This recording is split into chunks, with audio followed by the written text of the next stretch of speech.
Kazuki quickly created a senbon with his shadows and threw it with pinpoint accuracy toward the target. The ANBU quickly responded, and one of them immediately dashed forward in the direction the weapon was thrown. Everyone had already drawn their weapons, while Kazuki was patiently waiting for the ANBU elite to return. After a minute, the ANBU flickered next to Kazuki and opened his palm, and on his palm lay a now dead hornet. Kazuki carefully picked up the hornet and started examining it, then quickly retrieved a scroll and started jotting down a few words. "Pass this to your commander immediately." Passing the scroll and the dead hornet over to the ANBU, Kazuki continued working on the barrier. Everyone was confused by his actions, but with a quick nod, the ANBU captain asked one of his teammates to deliver the scroll immediately. In the command tent, Tsunade was having a meeting with the other captains while an ANBU flickered next to the tent's opening. Tsunade quickly waved for him to approach, who quickly delivered the scroll and stepped back.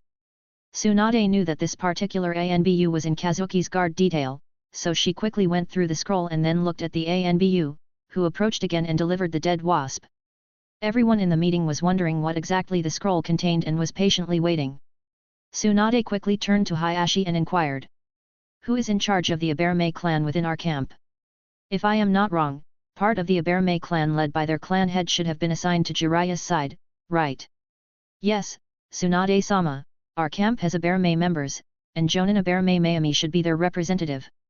Hayashi quickly responded. As the deputy, he needed to delegate tasks and needed to have such information handy to facilitate the proper relay of commands. "Quick, have her report to this meeting immediately. Send a report to all Aberame teams that are out on patrol and reconnaissance missions, and have them regroup back at a new rally point, substitute them with other teams that are currently on standby." Tsunade relayed her command to the ANBU, who was waiting for her orders, who quickly complied and flickered to carry out the orders. "Tsunade-sama, is something an issue?" The captain from the Sarutobi clan couldn't help but ask in concern, to which she simply placed the dead hornet on the table and passed the scroll over to Hayashi so that he could share the details with everyone.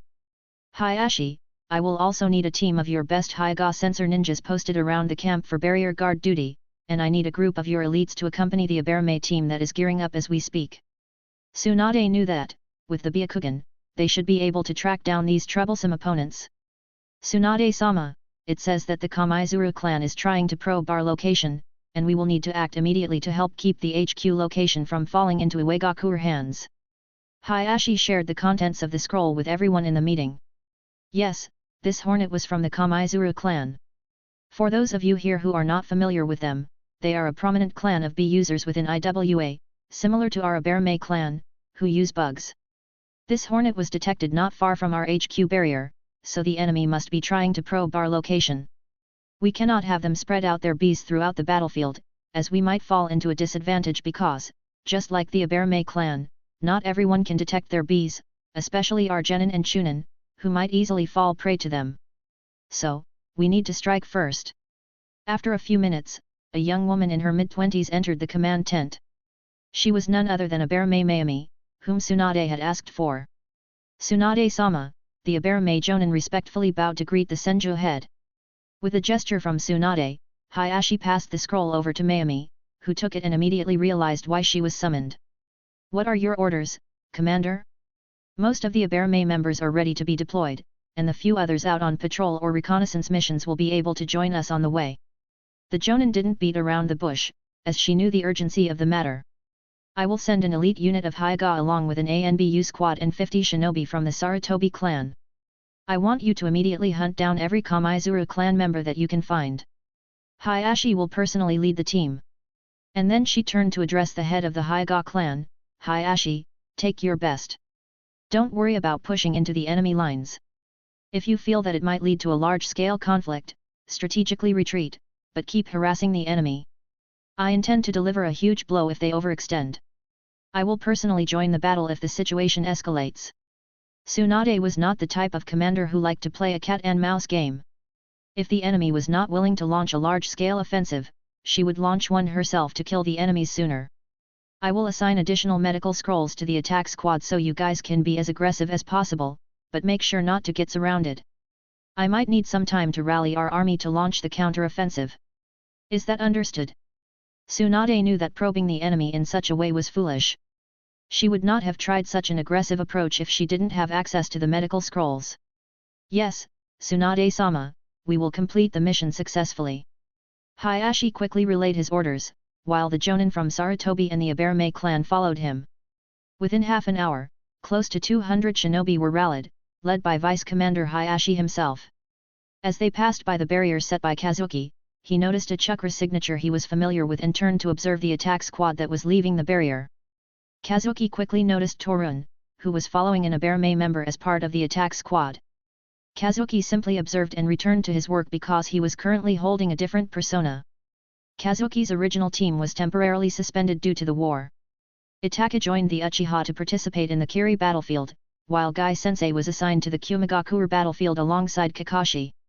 Torun had been assigned by his clan to participate in the IWA front. Although the Aberame team had an idea of what they were looking for, it took them 8 hours to find their first adversary from the Kamaizuru clan. On the way, they had to engage in a few small skirmishes, which the attack squad easily dealt with. Currently, the entire squad of 200 Leaf Shinobi is hiding a few miles away from an IWA sentry outpost. Mayumi and the rest of the Aberame members were using their respective bugs to scout the vicinity to make sure there was no ambush because, by now, the Iwagakure team should have gotten the information that close to 200 elites from Konoha have been mobilized. The Hyuga were also keeping a watchful eye over their surroundings to avoid being cornered. Hyuga-sama, from the initial estimates, we have detected close to 80 IWA shinobi in the vicinity. There are 4 Kamaizuru clan members among them. They still haven't spotted us, but they will soon know as we have taken down some of their bees. As Hayashi was the leader of this attack, Mayumi quickly relayed the information that they had just scouted. The Aberame bugs had a much wider range of scouting due to their bugs compared to the Hyuga. Just as the Hyuga head was about to relay his order, a small voice addressed him from the side. Vice Commander, I just detected a team of over 300 IWA shinobi approaching in this direction from the east. They are about a dozen miles out. Torun shared the new information. Even among the Aberame, Torun held an advantage because the bugs he handled were too hard to detect. The Aberame clan head had personally asked Mayumi to take care of Torun on the battlefield. Hayashi was weighing the risks of trying to launch an attack because, with the incoming IWA troops, they should have somewhere close to more than twice their numbers. So he quickly made a decision. Set up an ambush here, half of us will rain down a surprise attack on the outpost and immediately retreat. I am sure the incoming IWA troop along with those on the outpost will pursue us, and we can catch them off guard. He then quickly relayed his instructions. The best fighters would launch a surprise assault on the outpost and run when they saw the IWA army approaching. However, before they left, Mayumi personally shared a couple of pills with all the members, including the Aberame in the squad.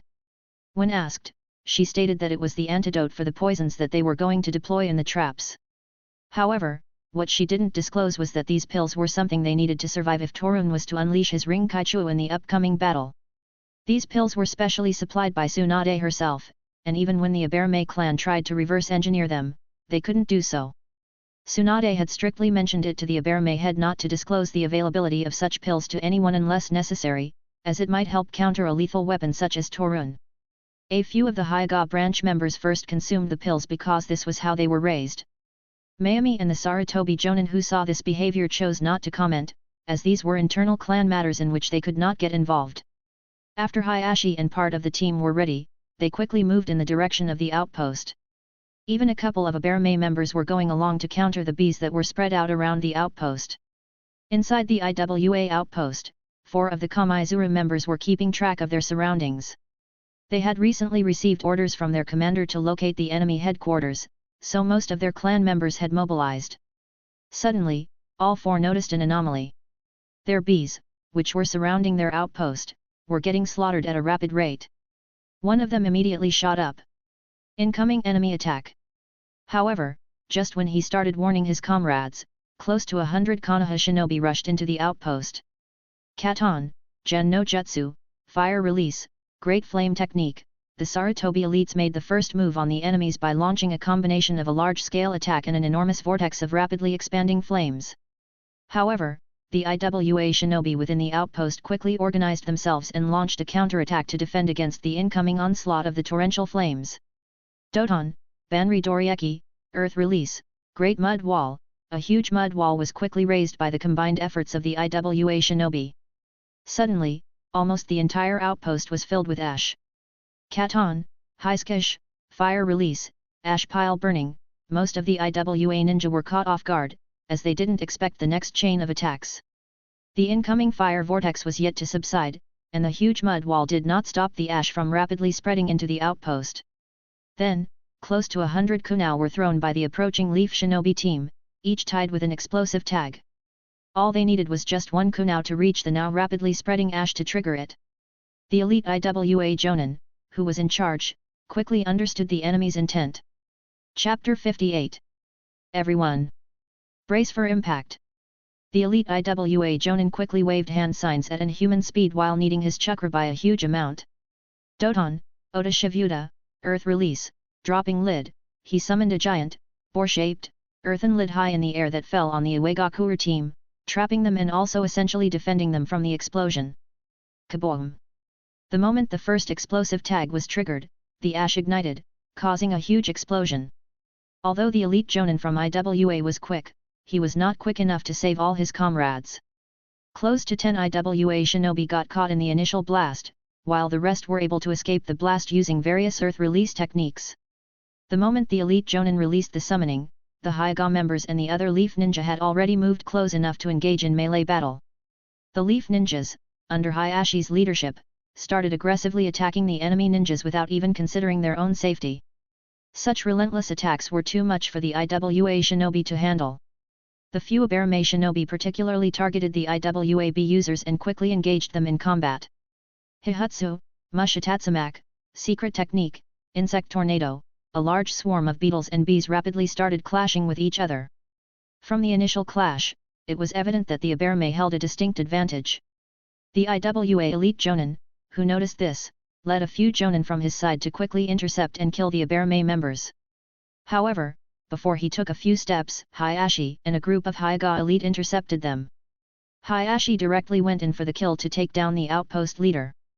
Hakahayaku Niyasi, 8 trigrams, 128 palms. The IWA elite Jonin was completely caught off guard, as he didn't expect a shinobi of Hayashi's caliber to launch such an assault. Even though both held the status of elite Jonin, Hayashi was someone who had taken half a step into Kage class. So the moment Hayashi caught the enemy ninja within range, he launched a deadly barrage of continuous attacks. The other IWA shinobi who wanted to save their leader were intercepted by the other Hyuga members.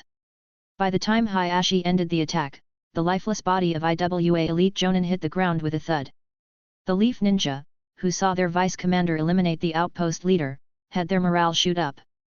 They were already attacking relentlessly, but now everyone had entered berserk mode. The Konoha shinobi quickly started overwhelming the enemy. However, Hayashi gave a quick command for the entire Leaf troop to retreat. Although in a close to berserk state with bloodlust running high, none of the Leaf shinobi disobeyed. They quickly retreated while picking up their injured comrades, even those with mortal injuries who might die in a few minutes or so. Just minutes after the Leaf team retreated, an army of close to 400 IWA shinobi rushed into the outpost.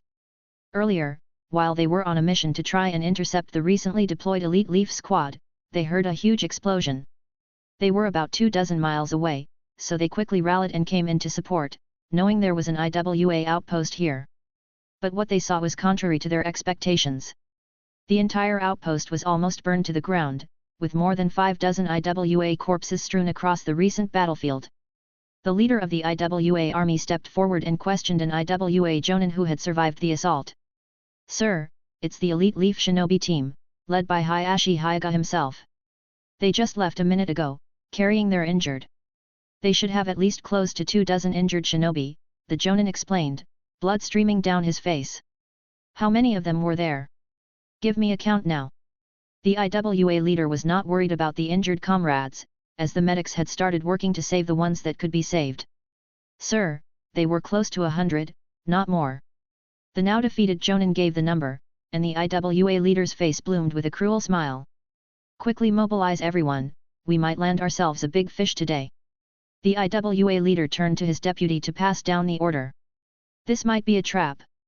Our original report puts their numbers somewhere close to 200 members, including Hayashi Hyuga, who formed the elite Leaf squad," the deputy suggested after he understood that their leader wanted to give chase.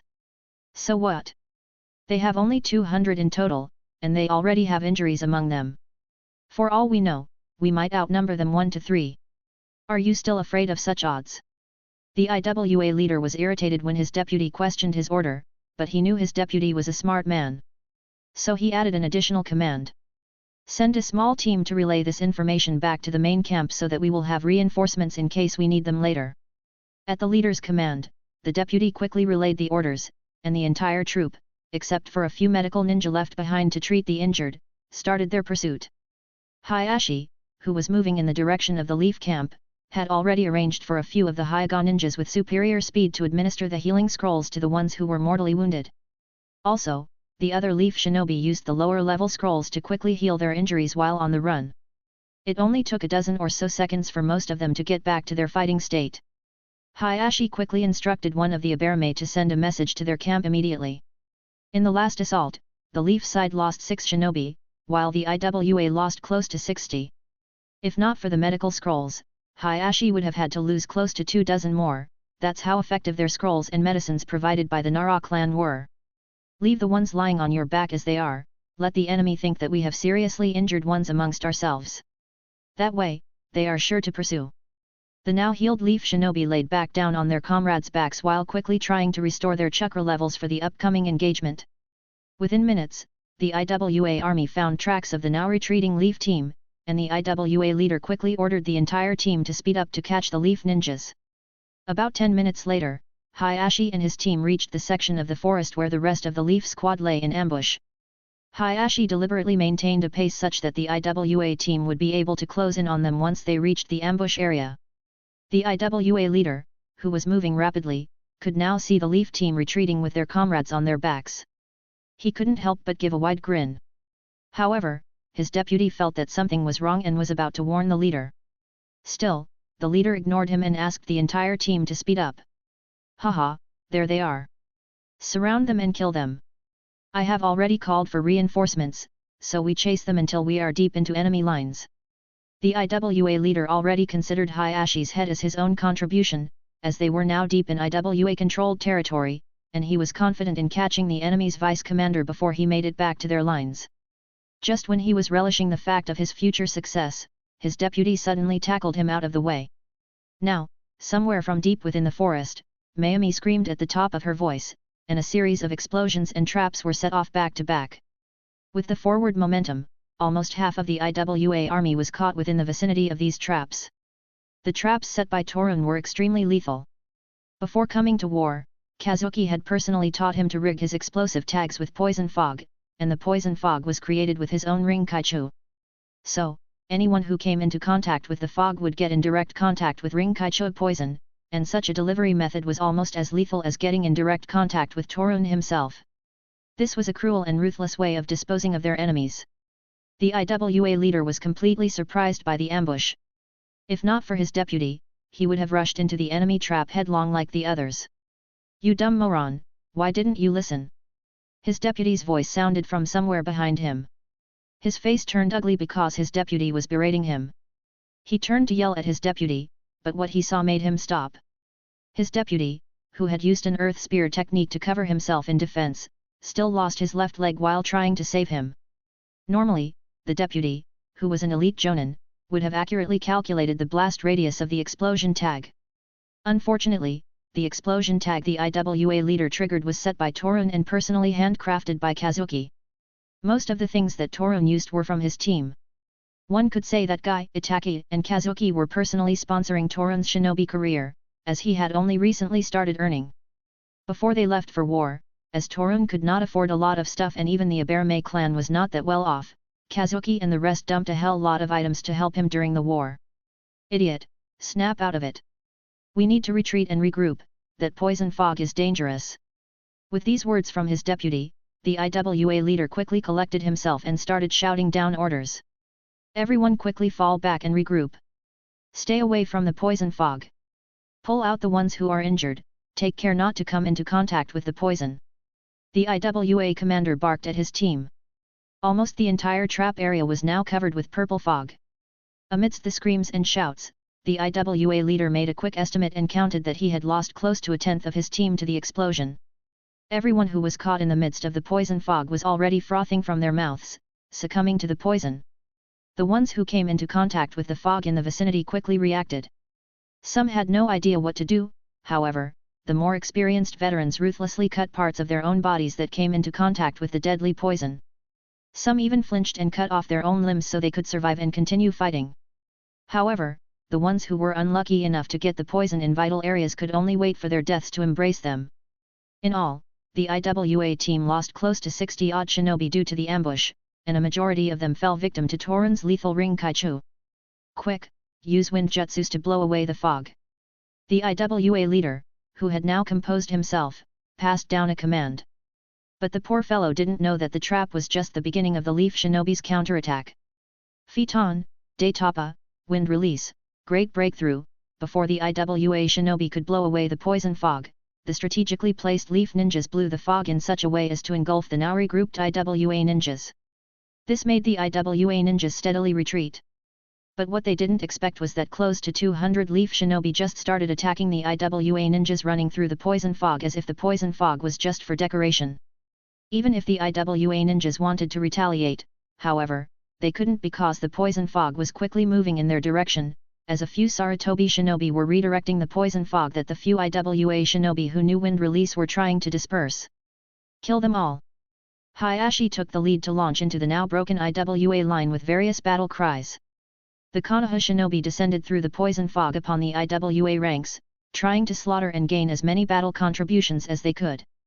The squad that Hayashi had brought along for this particular mission was among the best elites of the Hyuga and Sarutobi clans. In short, these ninjas were some of the best killing machines that the current Leaf Village could field, excluding the cage-level ninjas. They reaped through the now disorganized IWA ranks, who were trying to fall back and regroup. Chapter 59. The fierce battle continued for the next hour, with Leaf holding a distinct advantage since the start. By the time the IWA troops had successfully retreated, they had lost close to two-thirds of their troop numbers.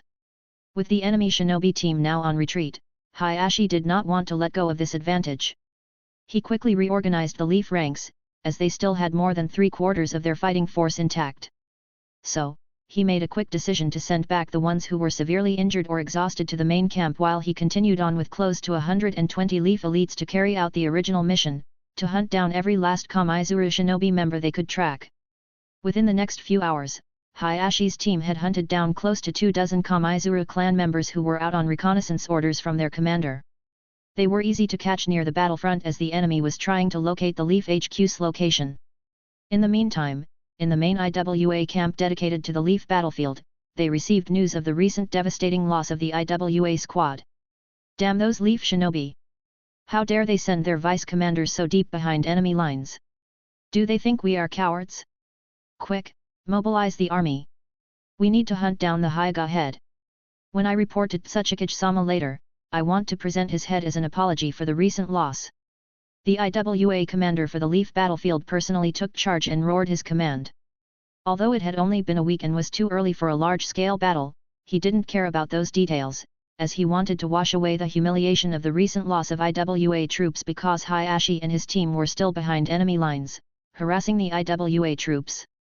As the IWA troops mobilized to encircle and hunt the Hyuga clan head, on the other side, the Leaf ANBU had already transferred the information of a large-scale mobilization to Tsunade. Tsunade was going through the scroll. According to the information collected by the ANBU, the IWA commander was mobilizing close to 8 to 10,000 shinobi, which was close to a third of Iwa's strength on the Leaf battlefield. Tsunade contemplated how exactly she wanted to approach it and then boldly decided to take the aggressive approach. Mobilize all our troops, except for the bare minimum needed to maintain our defense lines. Mobilize every last one of them. I want to show why Konoha is not a village to be messed with, Tsunade declared with a roar as the entire commander's tent fell silent. A full mobilization was close to 12,000 Leaf shinobi, leaving the bare minimum of 3,000 shinobi to maintain the defense line. Tsunade-sama, are we sure that we have to initiate a large-scale conflict only a week into the war? One of the veteran elite jonins couldn't help but ask. Normally, during such a war, it would take months of preparation and planning to launch a large-scale offensive, but Tsunade was ordering a full mobilization just a week into battle. If such things happened, then why would shinobi wars stretch for years altogether? Do you guys see me doubting my decision? I am confident because the IWA have only mobilized a third of their troops, and their Tsuchikage is back at their village defending it. Even the current enemy commander is someone who stepped into Kage class in recent years. If we can give them a severe blow today, then we can hold the advantage and push back Iwagakure. Have you guys forgotten that the IWA troops that we are facing total 30,000 in all? If we don't trim their numbers, they will outnumber us later down the line as the war progresses. Although Tsunade's approach was aggressive, the logic was sound. With her order, the entire Leaf troops mobilized to clash with the incoming IWA troops. For the next 2 days, Hayashi and his elite team played a cat-and-mouse game with the IWA troops. The Hyuga clan head exploited the advantage of the medical scrolls and Nara medicines to the utmost. On the noon of the second day, Hayashi and his team retreated in the direction of the Leaf camp, as they understood that staying behind enemy lines any longer would be like offering the enemy their necks voluntarily, with the main IWA force now mobilized. Now it was a race against time for the Hyuga head and his team. They had one goal: to reach the safety of Konoha lines before the IWA army caught them. Quick, guys, speed up. We need to reach our lines before the IWA main troops arrive, Hayashi advised, as out of the 120, only 100 were left, and the other 20 had perished in their line of duty. However, for every Leaf ninja lost, they took down at least 5 IWA ninjas of equal rank. So this mission could go down in their respective clan records for future generations to cherish. Finally, after 2 days of cat-and-mouse games, Hayashi and the team reached the Leaf troops, and the news of the entire troops being mobilized even caught Hayashi by surprise. He never expected Tsunade would mobilize the Leaf troops in their entirety. Just half an hour after Hayashi reached the Leaf troops, the IWA team was sighted on the horizon. The battlefield was set on a huge plateau nearby the Tenchi Bridge ravines. The Tenchi Bridge was one of the most strategic points at Kusagakure. Whoever emerged victorious in this battle would have complete control of this strategic point. The Iwagakure troops, upon sighting the Leaf army, roared in anger because the humiliation they had experienced at the hands of the Yellow Flash was still evident and was like a thorn in their hearts. With Hayashi's recent actions, the Iwagakure troops were brimming with anger and wanted to repay their enemies with all their hatred. Similarly, on the Leaf side, under the leadership of Tsunade, the Leaf troops were determined to pay Iwagakure back for all the injustices and humiliation they had to suffer. Little did anyone realize that the unfolding clash on that battlefield would plant the seeds of a legend destined to etch the name Tsunade Senju into the annals of history as the war goddess. Kazuki, who was working on the barrier, also chose to join the war. If Konoha won this battle, the Leaf would completely hold the momentum on the IWA battlefield, and there might not be another large-scale war for a long time. Originally, Tsunade was hesitant, but then she chose to give Kazuki a chance because no one knew how long this war would go on. It might take years, and Kazuki might have to get involved at some point, so she thought it was better to let him join where she could keep an eye on him. Kazuki was fully geared for battle, his new katana strapped to his side. He rushed into the battle alongside his master and Shizuan. The two shinobi armies clashed with ferocity akin to waves clashing onto a cliff. Jutsus and counters flew at each other in a large-scale combination. Within the first few minutes, the battlefield was segregated into their respective ranks. At last, the commanders of each field caught each other's attention and initiated their clash. The Senju princess went full throttle from the start of the clash. Doton, Doskuri, Earth Release, Earth and Stone Dragon. The IWA commander launched a long-range technique, creating a large dragon made of earth and rock that charged towards Tsunade. She concentrated her chakra in her feet and shot right into the maw of the incoming dragon. Within moments, the stone dragon shattered from a fierce punch from Tsunade. Being a part of Senju and Uzumaki, she initially had a monstrous amount of chakra. After going through the ritual, her chakra reserves could rival those of a Baiju. So, she relentlessly pursued her enemy, exchanging blow for blow and quickly driving the enemy commander into the back foot. A few other elite jonin from Iwagakure had to quickly join the battle to bring it back to a steady stalemate. Originally, what was a 1vs1 quickly turned into a 1vs5, with Tsunade handling a Kage class and 5 elite jonin class shinobi at the same time, and she was still steadily pushing them back. Kazuki and Shizuan stayed close to their sensei to guard her flank, with most of the ninjas surrounding the clash between the Kage class shinobi. They positioned themselves strategically to avoid being affected by the after effects of the clash, yet they remained close enough to prevent any sneak attacks. Shizuan quickly found herself at a disadvantage while clashing with a veteran IWA elite, Jonin, given her specialization in Iryo ninjutsu at the Jonin level. Kazuki, realizing Shizuo's predicament, swiftly intervened and pushed back the elite IWA Jonin. However, the IWA Jonin, using the Doton, Domu, Earth Release, Earth Spear, turned his entire body pitch black in an attempt to overpower Kazuki with sheer defensive power. Unfazed, Kazuki, determined to aid his sister, quickly formed a hand sign, unleashing a black lightning spear attack known as Chidori Sharp Spear. The attack was aimed at the elite Jonin's heart, and though he managed to dodge it, he lost one of his arms in the process. The two ninjas disengaged from combat for different reasons, leaving those who witnessed the brief clash surprised by the display of prowess from a seemingly 6 or 7-year-old kid who had managed to force a veteran elite Jonin to lose one of his arms. Without delay, Kazuki retrieved a scroll and placed his palms on the seal, releasing an enclosing technique. 3 pitch-black puppets manifested from within a puff of smoke, each standing 3 meters in height, fully clad in armor with 2 swords strapped to each side of their hips. Notably, each shadow puppet had 4 arms. Kazuki connected each puppet with a shadow string, deploying 2 to support Shizuo and keeping the third near Tsunade and himself for additional support. These puppets showcased Kazuki's latest and most advanced designs to date. The elite IWA Jonin, now at a significant disadvantage, struggled as the moments passed. The puppets could create shields, absorb chakra, and be resilient to physical attacks, leaving the IWA elite Jonin perplexed with no clear counter. Additionally, Kazuki's masterful shadow manipulation prevented the elite Jonin from trapping the puppets, further complicating his predicament. Tsunade, aggressively engaged in battle, noticed casualties appearing on both sides. She quickly pushed back the 6 IWA shinobi she was facing and swiftly weaved hand signs, Ninpo, Kokiyos no Jutsu, ninja art, summoning technique. Pouring a vast amount of chakra into the summoning, a huge slug was summoned right in the center of the battlefield. Katsuyu, split up, save as many as you can. I don't want to see the leaf shinobi die unnecessarily. Retreat with all the seriously injured, they can be revived with the medical scrolls and join the fight again, Tsunade commanded through shared thoughts. Yes, Tsunade-sama, Katsuyu responded with a quick nod.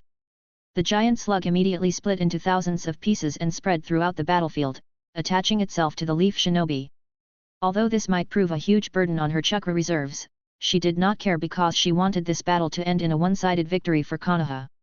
The IWA commander and the other elite IWA Jonin who faced Tsunade regrouped and started fighting again. Tsunade went on a rampage, killing one IWA shinobi after another. Even though the enemy commander and the other elite IWA ninja tried to restrain her, she simply overpowered them. Tsunade had a very high affinity for lightning nature, making her a natural counter to earth release. There were not many wind release users among IWA, and even then, there were none to restrain someone of Senju's caliber. Shit, we cannot allow her to run around the battlefield like this, we are losing more ninjas. We need to restrict her movement, the IWA commander couldn't help but shout, trying to find a solution to restrict the rampaging monster. Chapter 60. Close to a dozen IWA elite Jonin moved together and launched a large-scale jutsu to restrict Tsunade's movement. Doton, Chidkaku, Earth Release, Moving Earth Core, the ground around Tsunade and the dozen elite Jonin from IWA, along with their commander, sank right into the earth, close to almost 100 meters. They completely isolated the high-end battlefield using this technique. Tsunade understood this because, now, only most of the elite Jonins from both sides were present on this new battlefield. She quickly turned to Kazuki and Shizuo. Both of you go up there and stay there, I will finish things here soon and get back up with the others. Finishing her statement, she quickly approached her 2 students, first picked Kazuki, and threw him up like a cannonball with all her might. After Kazuki got out of the pit, he heard a screaming Shizuo landing next to him. Kazuki summoned one of the shadow puppets from within the pit to support Shizuo as they both jumped into the battle again. Kazuki knew that such a large battle might take a day or 2 for a proper victor to emerge. Spamming jutsus continuously was not a possibility, as anyone would exhaust themselves if they tried something like that. After a few initial rounds of jutsu clashes, most ninjas would try to reserve their chakra and then start engaging in close-range combat. Kazuki had yet to master the high-ration, if not, he could have single-handedly turned the tides of the battle, just like Minato did back during his days, where he killed more than 1,000 IWA shinobi alone. Currently, Kazuki was only proficient in using the basic high-ration like that of the Nidaime, which he chose to hold back for the moment and use as a trump card during a time of danger. Kazuki noticed an Iwa Jonin, fully clad in earth spear, overpowering a Sarutobi clan Jonin, so he decided to intervene. For the first time since the start of the battle, Kazuki reached for his blade on his hip while moving rapidly in the direction of the Iwa Jonin. The Iwa Jonin noticed this and couldn't help but smirk internally because a little child was charging at him. Ichi no kata, Burudosenk, first form, Volt Flash. Before the Iwa ninja could realize what had happened, Kazuki had moved past him, beheading the Iwa ninja with one smooth draw. Even the shinobi surrounding him had no idea what exactly happened. As for Kazuki, he simply started engaging a new enemy while using his kenjutsu. Hachi no kata, Arashi Tsuki, 8 form, Tempest Thrust. One more Iwa Jonin, who underestimated Kazuki's prowess, fell victim to his blade. The Iwa Jonin, with disbelief, looked at the pitch-black blade that had pierced right through his heart. He had somehow misjudged the length of the blade, but what the dying shinobi did not know was that Kazuki's blade had extended just at the last second, catching him off guard. Kazuki's blade was greedily absorbing the blood from its victims, and by the time Kazuki pulled out the blade, the Iwa Jonin was already dead. Doton, Dori Jiki, Earth Release, Earth-style Rampart, another Iwa Jonin, who saw his friend fall in battle, targeted Kazuki to eliminate him, creating multiple needle-like spears attempting to impale him. Kazuki, already aware of the incoming attack, clad his blade with lightning chakra and executed his kenjutsu to counter the incoming attack. Nana no kata, Rei Arashi Jinbyu, 7th form, Thunderstorm Blade Dance. Kazuki executed a series of electrified sword moves that literally cut through the sharp mountain peaks like a hot knife through butter. Before the Iwa Jonin could react, Kazuki was right before him, about to swing and cleave him clean in two. Iton, Rakasiha, Lava Release, Planet Branding Blast. A dangerous projectile of acid was launched at Kazuki. He quickly created a pitch-black spherical shield using his Kekii Genkai, as this was the best maneuver while mid-air. The lava release quickly clashed with the spherical shield. Contrary to the Iwa elite Jonin's expectation, the black sphere did not take any damage or melt, it only crazily absorbed the chakra from the acid attack. "You kid, what kind of Kekii Genkai is that? How was it able to absorb my attack?" Although Kazuki was not harmed, the sphere was knocked back due to the force of the attack, so the Iwa Jonin he had targeted escaped safely. Kazuki was irritated because that was a confirmed kill, and the elite Iwa Jonin intervened with a sneak attack. Kazuki did not answer the Iwa shinobi but released the black sphere around him and charged toward the lava user, saying, "You shouldn't have done that." Kazuki, with anger brimming, now decided to kill the Iwa shinobi who intervened. "Ha, you are still too wet behind the ears to take me down, you bastard." The elite Jonin quickly weaved hand signs, Iton, Ikai no Jutsu, Lava Release, Melting Apparition Technique.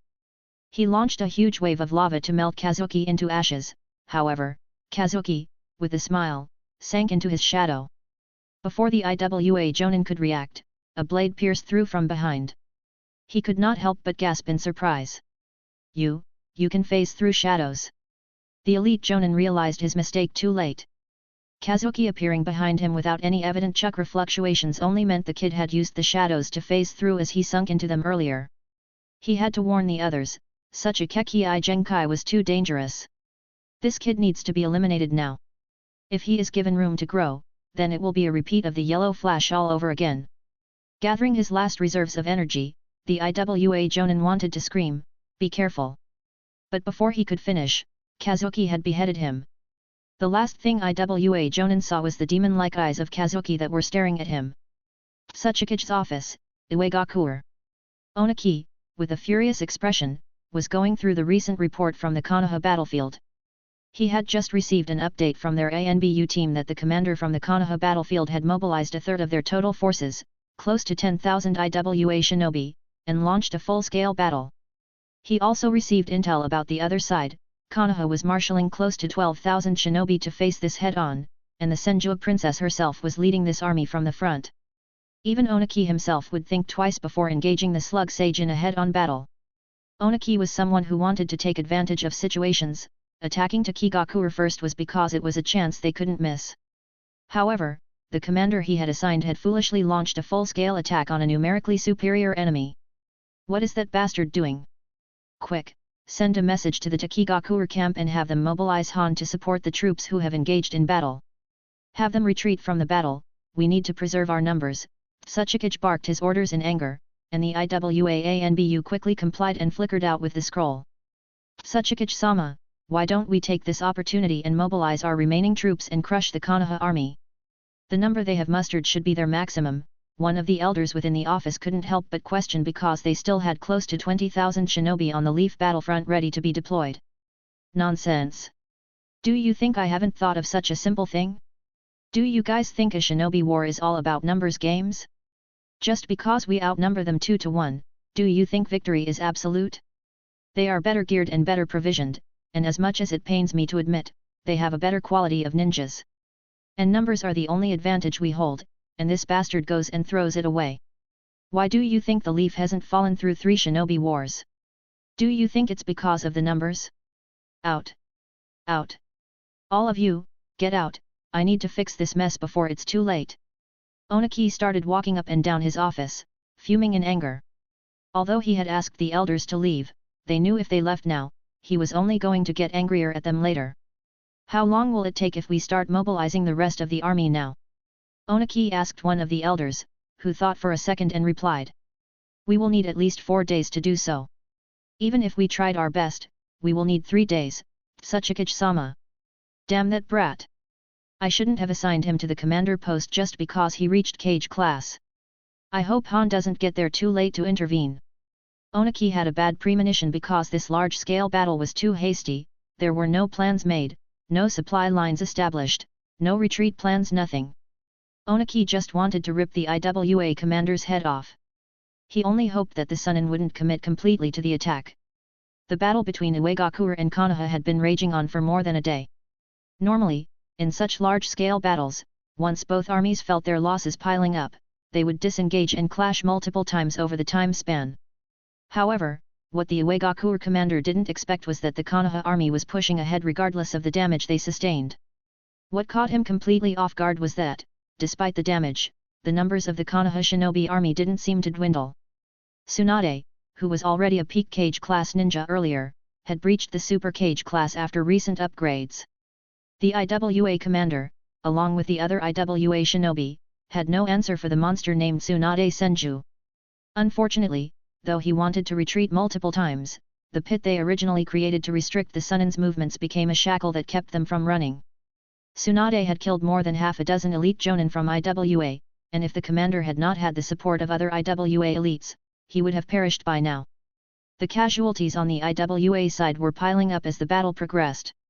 Commander, we cannot continue this. If this goes on for longer, we might lose all these IWA shinobi. We need to retreat, one of the elite jonin supporting the commander against the Senju informed him. Do you think I don't know that? How the hell are we supposed to escape being confined within a barrier? We can't even break the barrier from within, so unless someone from outside assists us, we might as well perish here, the IWA commander complained to the elite jonin. The elite jonin looked up and realized a blue triangular barrier was covering the elite-level battlefield overhead. About half a day before, when the first thoughts of retreat came to the IWA commander's mind, they had raised the ground level. But all they saw was a triangular barrier covering the overhead. The IWA elites caught within the barrier couldn't pass any form of instruction, so the IWA army kept engaging the Leaf army, irrespective of the losses. Tsunade had just pierced through the heart of an elite IWA jonin and threw away his body. She had already killed more than a dozen elite jonin from IWA. The only reason she still hadn't killed the enemy commander was so that the IWA army wouldn't retreat without orders. The Leaf elites within the barrier, fighting alongside Tsunade, had now fully surrounded the IWA elites. Senju, don't think you have won this war yet. Iwagakure will surely pay Konoha back for this defeat, the commander, already exhausted and almost at the end of the line, declared. Just when he thought that all the remaining IWA elites would perish here, Tsunade suddenly reacted. Doton, Dori Chiki, Earth Release, Earth-style Rampart. The moment she raised a huge rampart to defend the Konoha shinobi side, a Bijutama crashed into the barrier and destroyed it completely. The attack even caught a few IWA shinobi off guard, and they died due to the force of the shattering impact. The 3 shadow puppets that were holding the barrier were thrown away due to the force of the explosion. Even Kazuki didn't expect such a long-range attack. He sighed in relief because the tailed beast bomb was aimed at the barrier. If it was aimed at the Leaf Army, then they would have lost quite a few shinobi on their side. Chapter 61. The IWA commander, now free of the barrier, shouted a quick retreat order. Everyone, retreat! Han-sama will cover our retreat. The IWA commander's words made the IWA shinobi quickly disengage from combat and start retreating like maniacs, mustering all their remaining energy to run away. Kazuki quickly flickered next to his sensei as he noticed that the Five Tails was now charging for a second Baijutama. Sensei, here! Kazuki quickly unfurled a scroll and unsealed it, revealing a dozen javelins edged with Fuinjutsu. Tsunade noticed her student opening up the scroll. This was something Kazuki had devised to counter Baijutama because they didn't have a Jinchuriki of their own to deploy. The phone etched on the javelin was of similar function to the phone that Minato had used to redirect Nine Tails Baijutama. However, this modification served as a long-range defense. Tsunade quickly made a series of hand signs, Infin, Kai, Yin Seal, Release. Her chakra flared to a monstrous level. The Konoha shinobi were practically engrossed in bloodlust, and the enemy's call for retreat only made their bloodlust shoot up, and they started hunting down the retreating IWA ninja. The Five Tails released the second-tailed beast bomb aimed at the Leaf Shinobi. The pressure of the incoming attack made the Leaf Shinobi pause, and Tsunade quickly grabbed a javelin from Kazuki and threw it to intercept the Baijutama with all her might. When the javelin approached the incoming bomb, a large array formed from the tip of the javelin and quickly absorbed the complete Baijutama. The javelin sailed gracefully through the air and landed in the direction in which the IWA army was retreating. Boom! The moment the javelin made contact with the ground, a huge explosion ripped through the battlefield, killing quite a number of IWA shinobi who were desperately fleeing. Han, who watched how the enemy redirected his most fearsome attack, couldn't help but be shocked. Everyone who saw this scene had different emotions. The IWA shinobi were shocked and confused. However, the Leaf shinobi were delighted at the scene and quickly resumed their hunt. Did you see what exactly happened? Han couldn't help but ask the Five Tails about what exactly happened. It must be the Leaf ninja's javelin. I fear our last attack was redirected towards our own troops using Phone seals. The Five Tails transferred its thoughts to Han, and Han wanted to make sure, so he fired another Baijutama, but it was not fully powered. However, Tsunade recreated the previous scene with a second javelin. Hayashi flickered next to Tsunade, who was ready, holding the third javelin in case the Baijutama fired another volley. He couldn't help but take a quick glance at the little kid standing next to the Sunin with javelins ready for use. The recent display of combat prowess that the Senju exhibited in the battle had elevated her status within the village's shinobi one notch higher, her prestige was literally at its peak. Tsunade-sama, do we pursue?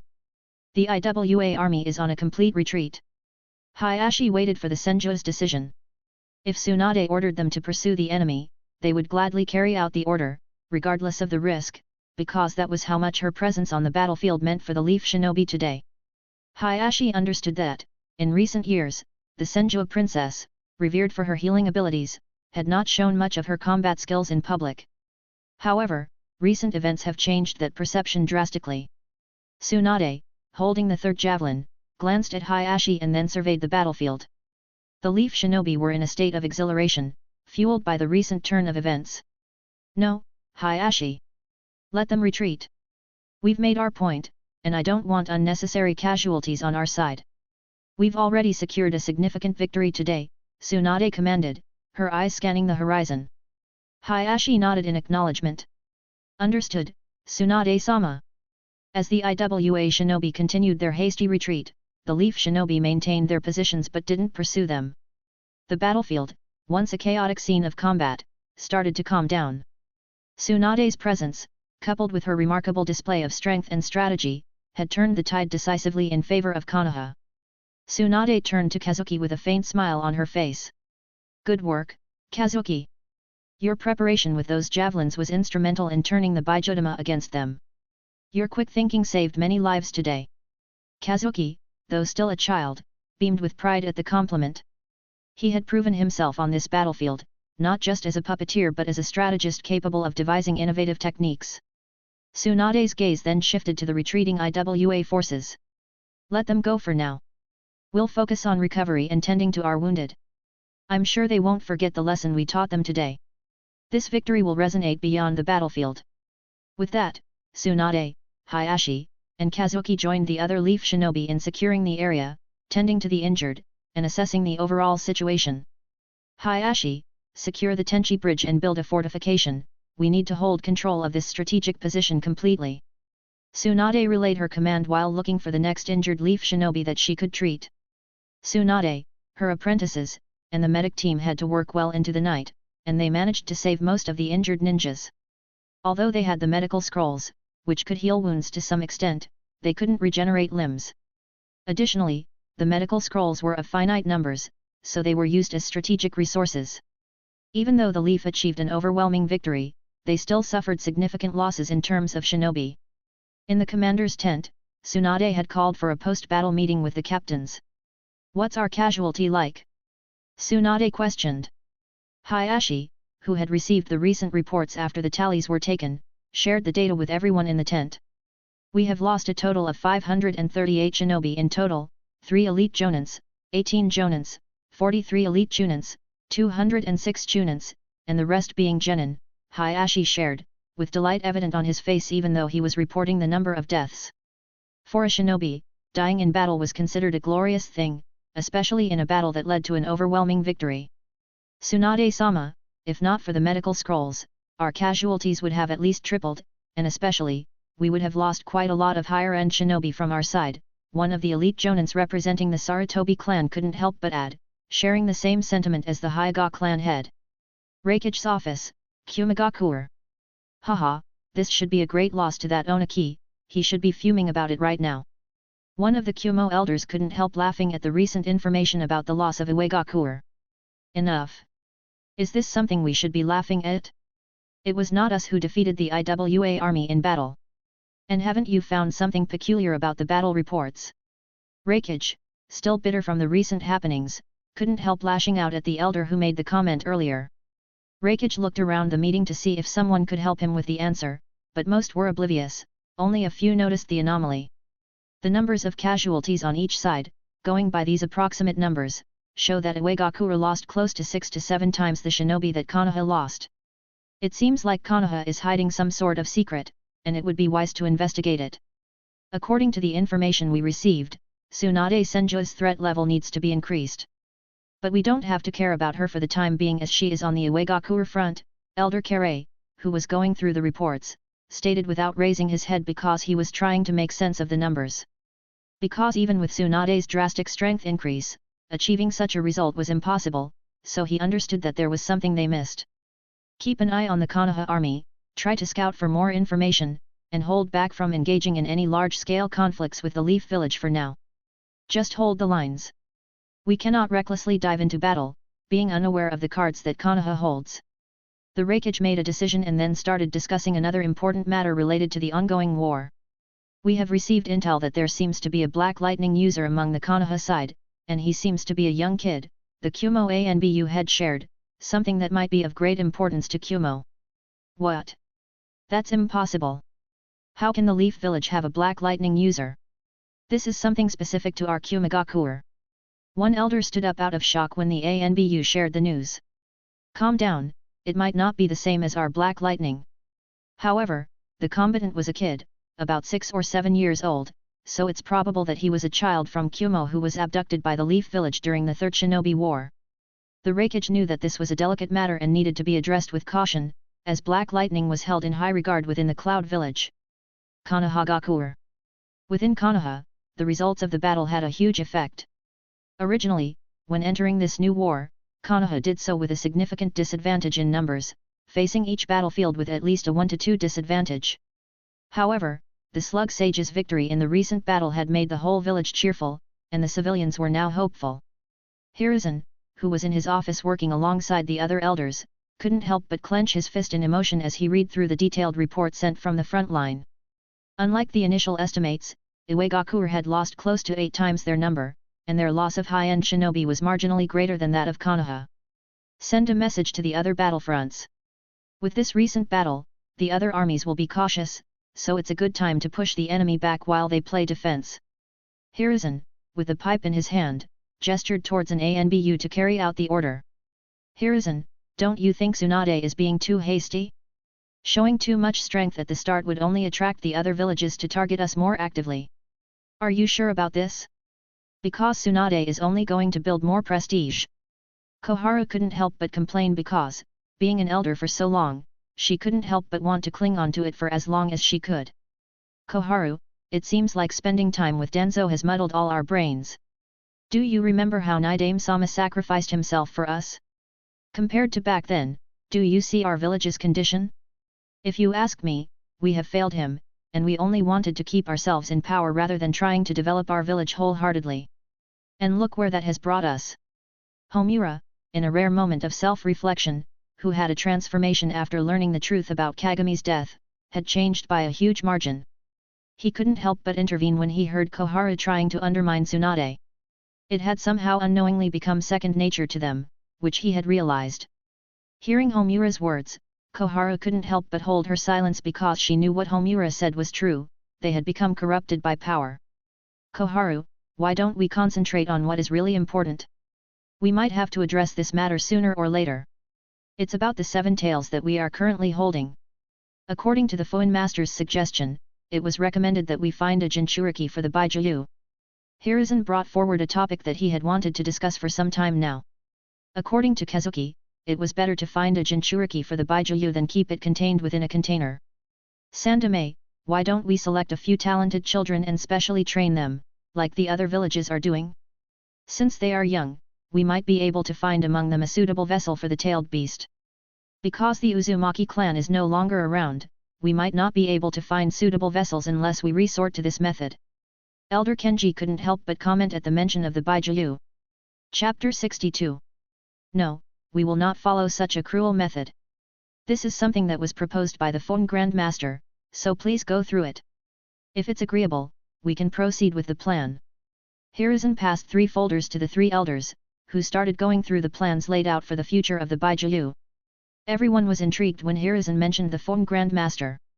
He has been an enigma to everyone within the village, except for a couple of people who knew his identity.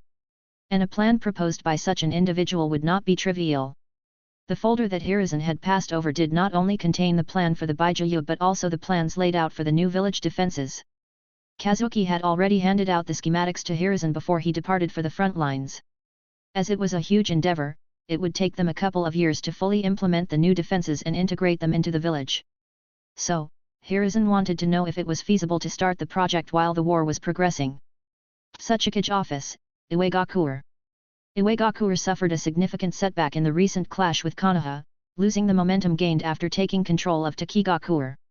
With Konoha now holding the Tenchi Bridge, the imminent capture of Kusagakure by Konoha seemed inevitable. What were our losses? Tsuchikage Onaki questioned the elder in charge of the information. Although Onaki's voice remained neutral, the anger seethed beneath the surface. He had already replaced the commander of the Konohagakure battlefield, and the fate of the former commander remained unknown. Tsuchikage-sama, we lost a total of 4,013 shinobi. This includes 42 elite jonin, 187 jonin and special jonin, 603 elite chiyunin, and the rest being chiyunin and genin, the elder reported. Out of the 10,000 troops mobilized, 4/10 of Iwa's shinobi forces had perished. Han's intervention had prevented even greater losses by facilitating the retreat of IWA troops. How about the Konoha troop casualty count? Onaki maintained his neutral tone but pressed for information. That. Tsuchikage-sama, the elder hesitated to reveal the numbers. Are you deaf? I asked for enemy casualties. Are you suggesting we couldn't gather such basic information? Onaki's anger flared, evident in his eyes. Tsuchikage-sama, from our estimates, Konoha lost close to 500 ninjas. We have only been able to confirm 3 elite jonin kills on the enemy side, the elder finally shared, hesitatingly. Sigh, so you're saying we lost 8 of our IWA shinobi for every one of theirs and also lost 10 times their elite jonin numbers, is that right? Onaki sighed in frustration. The battle was over, and the outcome was unchangeable. Now, he could only focus on the broader picture of the war. Yes, Tsuchikage-sama. But some shinobi who took part in the battle may have found the reason for the enemy's low casualties, the elder continued, as some IWA shinobi had witnessed the medical scrolls used by leaf ninjas.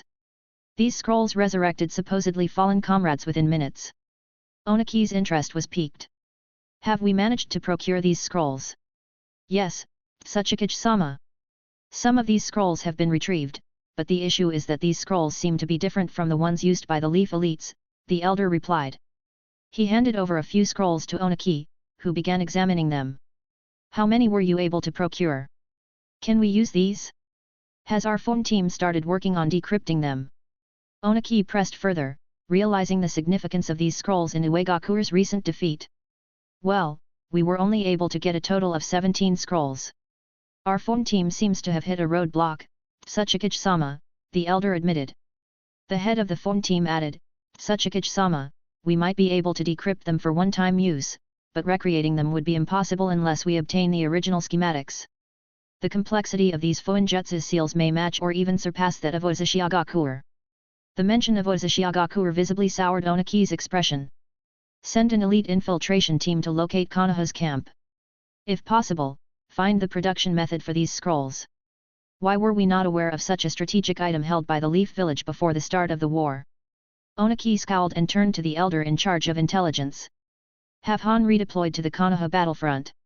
I don't want to lose any more ground, we've lost more than we can afford already. Send out small teams to keep harassing the enemy ranks, I don't want the enemy feeling too comfortable after the recent victory. And place a bounty on the head of the Phone Grandmaster. Also, increase Tsunade Senju's bounty. Let the mercenaries and bounty hunters provide the enemy with some trouble while we work on re-establishing ourselves in Kusagakuer. Tsuchikage-sama, Senju Tsunade already has a bounty listed for 65 million ryo. Do we increase it? And what about the supposed Fuinjutsu Grandmaster? We do not have any details regarding the person whatsoever. If so, what amount would you like listed for each? The IWAANBU head respectfully questioned, as it was his duty to publish the new bounty in the underworld black market. Let's see, increase Tsunade's bounty to 100 million ryo, and for the Phone Grandmaster, set it to 120 million. By the way, don't forget to increase the Hyuga clan head's bounty by 5 million as well. All these issues started with that one. Whether the mercenaries and bounty hunters achieve it or not is none of our concern, all we need is to make sure that these people who love money create enough trouble for the Konoha side. If they kill them, well and good. Onaki made a calculation and wanted to distract the enemy side by using a third party because, even during war, for the amount listed as a bounty, quite a few missing nins would either be brave or foolish to try their luck. 2 days after the new bounty was listed in the underground black market, a new bingo book was released, making all the missing nin, mercenaries, and bounty hunters restless. What caught everyone's attention was that 2 bounties were listed with 9-figure marks, one for the legendary Senju princess and the other for an unidentified individual. What confused these aspirants was how to locate and identify the second target with no name, picture, etc. The black market responsible for bounties provided no explanation and classified it under a special category. This was to avoid the situation where a bounty hunter would submit a random individual and claim it to be the Phone Grandmaster. Under the special category, the one who wants to submit the completion will have to provide ample proof and agree to declare to the world that they were the ones responsible for the kill. This arrangement deterred anyone from making false claims. No matter how monstrous the odds were, the bounty offered was quite substantial. Various mercenary groups and missing nins started moving in the direction of Kusagakuer. In the Konoha command tent, only Tsunade and Kazuki currently occupy it. She had personally requested his presence and dismissed the rest. Kazuki had a dumbfounded look as he perused the latest bingo book delivered by the ANBU. Meanwhile, Slug Sunin was laughing heartily, pounding the table with clenched fists, unable to contain her amusement. Kazuki, it seems like your head's worth more than mine. Haha, it took me so many years to get such a bounty, and look at you, all it took was one battle, haha. Tsunade laughed about the blind hunt that she was sure the fence-sitter had initiated. Sensei, do you hate me that much? This doesn't seem that funny, you know. Who knows when my head will be lopped off? Kazuki said, sulking as he observed Tsunade's reaction to the Phone Grandmaster's bounty. Tsunade composed herself. Kid, stop your sulking. For all I know, getting your head might be much more difficult than getting mine, and who would even believe if someone told them that the Phone Grandmaster was a little kid? Even if you were to personally admit it, I don't think anyone would believe you. That aside, kid, with this, we will have a lot of flies looking for an opportunity. We might need your barrier earlier than anticipated. How long will you need? Tsunade was not afraid of these bounty hunters, but they would unnecessarily lose their shinobi if they were to confront them without preparation. They want to take my head, right? Fine, I will show them what a phone master can do. It should be ready within 2 weeks. Sensei, can I use these pests? I might need some humans to test a few things, Kazuki inquired softly, probing carefully since he knew this was a sensitive topic for his sensei. Tsunade, who was jokingly laughing, abruptly stopped at Kazuki's words and glared at him directly without wavering. Have you done human experimentation before, Kazuki? A subtle hint of threat was evident in her voice, but she calmed down again as Kazuki denied any involvement with human subjects. I have used mice and pigs, no human subjects, sensei. I know this brings up moral questions, but I feel these kinds of people who are after our lives have lost their privilege, Kazuki explained, wanting to know if he could get Tsunade's consent to involve human subjects because his study of Edo Tensei and yin-yang release had hit a bottleneck, and human subjects were the easiest way forward to break these shackles. No, Kazuki, you will not get involved with human experiments yet. You are too young. I will not make the same mistakes as sensei. Orochimaru started like you, his original intentions were pure and done in pursuit of knowledge, and look where that ended up. I am not outright denying your request, but what I am saying is that you need to get older, and I will personally oversee such experiments. I will need to discuss this with your uncle and my sensei. Is that understood? Tsunade's voice was stern. She knew that her student was studying Edo Tensei, and she had personally procured some of her grandfather's cells hidden by root, providing them to Kazuki. She understood that with the kid's prowess, if he really wanted, he could conduct such experiments behind her back. Still, she believed that Kazuki would heed her advice. Fine, sensei. It was just an idea because I have hit a bottleneck. If you say it's early, then so be it. In that case, I will concentrate on other matters for the time being. Saying so, he passed a scroll over to Tsunade. Sensei, this has the medical scroll supply for the week. I am going to work on the barrier. See you later. Kazuki left the tent, leaving behind Tsunade, who was quietly contemplating how to mold her prodigious student so that he wouldn't be led astray in the future. The Fourth Shinobi War had been on hold for almost a month since the loss of Iwagakure, with only minor skirmishes due to the exposure of Konoha's medical scrolls, as both Kumo and Iwa wanted to first know how to counter these scrolls. The exceptions were the Kumo Iwa battlefield and the Konoha Kirigakure battlefield. The current Mizukage had been adamant about continuing the assault on the Uchiha shinobi despite the advice of the elders and advisors. The Kiri shinobi found themselves stuck between a rock and a hard place, as the Mizukage declared that any Kiri shinobi who retreated would be declared traitors and will be hunted down. Kisame, don't you think our Mizukage's recent actions seem odd to you? Since the start of this war, he has been acting way too differently. These missions are nothing more than suicide, one of the Kiri elite jonin questioned his colleague as they moved through the forest. They were on their way to intercept and destroy a supply run made by enemy ninjas, but the problem was that the mission was too deep into enemy lines, and anyone with a sense of logic could say that such a mission during wartime was nothing less than suicide. Chapter 63. Tsusaki, it is not our place to question Mizukage-sama. If you are so afraid of following orders, you can go back. I can lead the team myself. Kisame, loyal to Kirigakure, didn't allow anyone to criticize Yagura in front of him. Fine, don't get all angry. We should be able to reach their supply point soon enough. So, how do you want to proceed? Tsusaki questioned because their current squad consisted of only 12 members in total, including 2 elite jonin and the rest being jonin and chunin. Kisame made a silent gesture, and the team formed a tight formation, hiding behind some trees about 2 miles away from the supply point they were supposed to destroy. What do you see? How many shinobi are there, and what are their levels? Tsusaki questioned a special jonin who specialized in sensor ninjutsu. The sensor quickly formed a series of hand signs, and an almost thin, transparent mist started spreading in the direction of the supply point. Leader, there are only a dozen leaf shinobi guarding the supply point. There are only 2 jonin-level ninjas, the rest are chunin and genin. The sensor confidently shared the details with Tsusaki, who was leading this current mission. Well then, let's observe for some time. Set a tight perimeter. In case it's an ambush, we will need to retreat. Tsusaki passed out a series of commands to his team. He was a cautious man by nature, so he didn't jump to claim the prize. Only Kisame and Tsusaki were left in the center, while the rest of the Kiri ninjas formed a small but tight perimeter to monitor the supply point. "Oi, Kisame, why don't you help me blast the entire supply point? That way, we can go back and report the mission as a success," the leader commented in a joking tone, but he knew his friend was capable of doing so because of his monstrous amount of chakra. "TCH, have you already forgotten we are to intercept the new batch of medical scrolls that are being shipped to the Uchiha on the front lines? If we can get our hands on quite a decent amount, then we can have our Fuinjutsu team research them and save more of our comrades," Kisame responded. He was someone who currently gave weight to orders and followed them to the letter. His current loyalty was high, dedicated to Kirigakure, as he had yet to meet Obito, who was controlling Yagura. They observed for close to half an hour, and when Tsusaki was confident that there were no additional forces lying in ambush, he, along with the Kiri team, made a move. Just when they were about to attack the supply point, Kisame suddenly shouted, "Ambush! Katon, Gaki no Jutsu, fire release, great fireball technique." More than a dozen fireballs were launched at the Kiri team from various angles.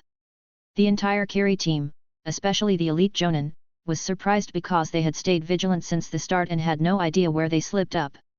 Sudden, Suish Ha, water release, water colliding wave.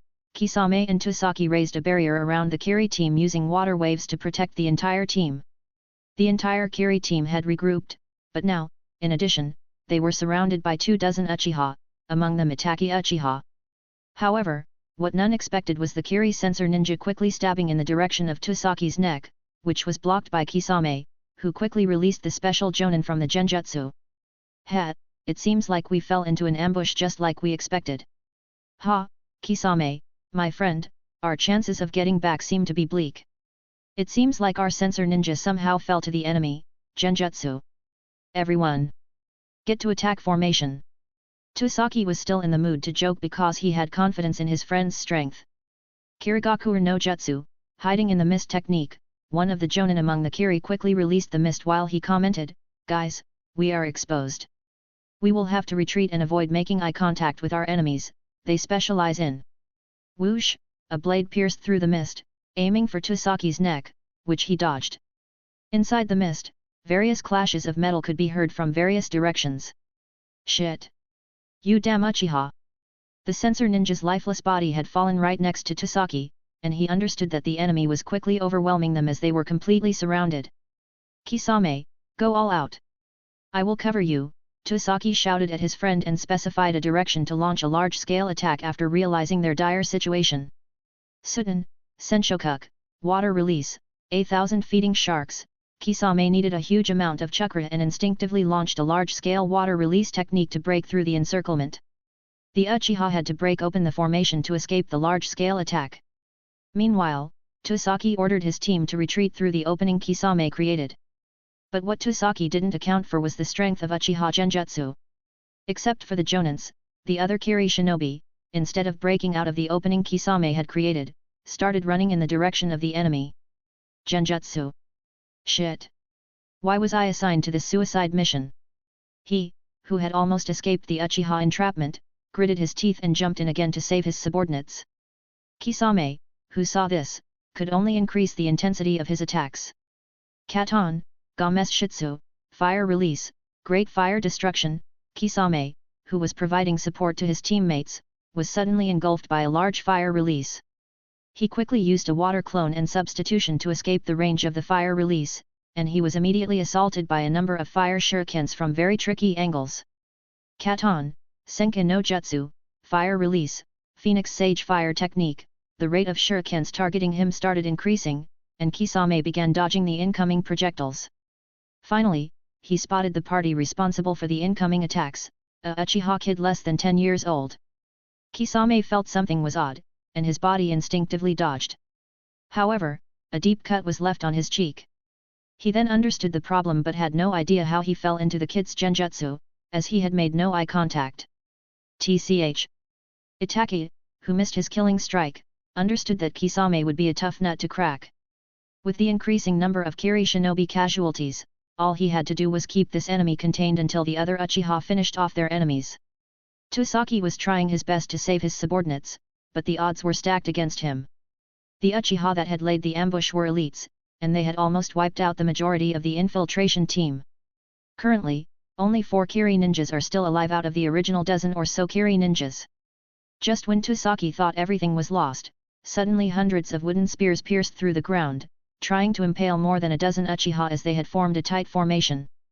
With their keen senses, most of the Uchiha were able to dodge the incoming danger, but a couple of Uchiha were late to react and were impaled by these wooden spears.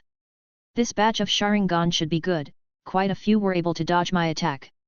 Obito materialized using his signature, Kamui, right behind Uchiha Jonin. The Jonin instinctively used his blade and swung behind him to behead the new enemy. Contrary to his expectations, the blade simply passed through the enemy. The Uchiha widened his eyes in shock, but before he could realize it, the masked man created a wooden stake and pierced it right through the Uchiha's neck, killing him on the spot. Ha! The mighty Uchiha clan, how weak! I will make sure to put all your eyes to good use. Obito, behind his iconic swirl mask, couldn't help but mock the Uchiha and made a gesture to pluck the Sharingan from the now fallen Uchiha. Suddenly, more than a dozen attacks targeted Obito, who was now the center of attention. The Uchiha were on high alert, and Kisame, using this momentary distraction, had already extracted the remaining Kiri shinobi safely and was now retreating hastily. However, as he was retreating, Kisame was in deep confusion. The chakra signature of the newcomer was very familiar, he had felt a similar chakra signature from their Mizukage's office before. However, for the time being, he chose not to share his concerns and retreated with his remaining comrades. After the onslaught of the dozen or so fire releases ended, as the smoke cleared, the masked man stood at the center unscathed with a container containing a pair of Sharingan in his hands. That's one pair. I hope you guys can cooperate and provide me with your Sharingans. I promise to take good care of it. Obito rushed forward to engage the Uchiha elites because he had absolute confidence in his strength and knew that none of these Uchiha could match his eyes. Everyone, be careful. He can phase through our attacks. Itachi's childish shout alerted every Uchiha who was ready to combat Obito head-on. Although Itachi was young, within the Uchiha clan, he was known for his intellect and combat prowess, and being the heir of the clan head gave him special status. The Uchiha elite stopped their charge, wanting to gather more information before engaging the enemy in close range. Obito, who was waiting to take advantage of the Uchiha, was frustrated by the Uchiha kid who warned the others. Dozens of kunai tied with explosion tags flew towards the charging Obito, who simply phased through the incoming projectiles. His Sharingan started spinning as Itachi tried to use a genjutsu on Obito. Itachi received a backlash and spat some blood as Obito quickly broke through the genjutsu within moments of being cast. Itachi Uchiha, the prodigy of the Uchiha clan. Not bad, your presence of mind is better than most elites. Obito couldn't help but mock the Uchiha prodigy's attempt to put him under genjutsu. Obito quickly flickered next to Itachi to attack him, but a Uchiha Jonin quickly intervened, trying to pierce him through the back. Obito smirked as Jonin's attack phased through him. Right when he was about to finish off the Jonin, a kunai aimed for his head, and he had to hold his Kamui state. The Uchiha Jonin retreated using this chance. Obito was now irritated because the Uchiha kid had interrupted him again. It seems like you guys are too stubborn. Maybe this should help open your eyes and surrender peacefully. With a series of hand signs, Obito planted his palms on the ground. Mokuton, Daisuju, would release, Great Spear Tree, several thick tree roots emerged from the ground, targeting the Uchiha elites, trying to pin them and crush them to the ground. How is this possible? Who are you? One of the Uchiha couldn't hold back his shock and blurted it out. Even the earlier wood spears had not caught most of their attention because they resembled the earthen spear technique, but this was genuine wood release. The last known user of Mokuton, except for Tenzo, was Shadame Hokage, hailed as the god of shinobi, Senju Hashirama himself. When the new adversary used Mokuton, it took all the Uchiha elites by surprise. Well, I should not be telling you this, but never mind, as all of you are going to perish here, I think it won't make a difference. Obito laughed in a weird way after seeing Uchiha's reaction. I am Uchiha-ma. A tanto pierced through the left side of the chest, right where his heart was, before he could complete his statement.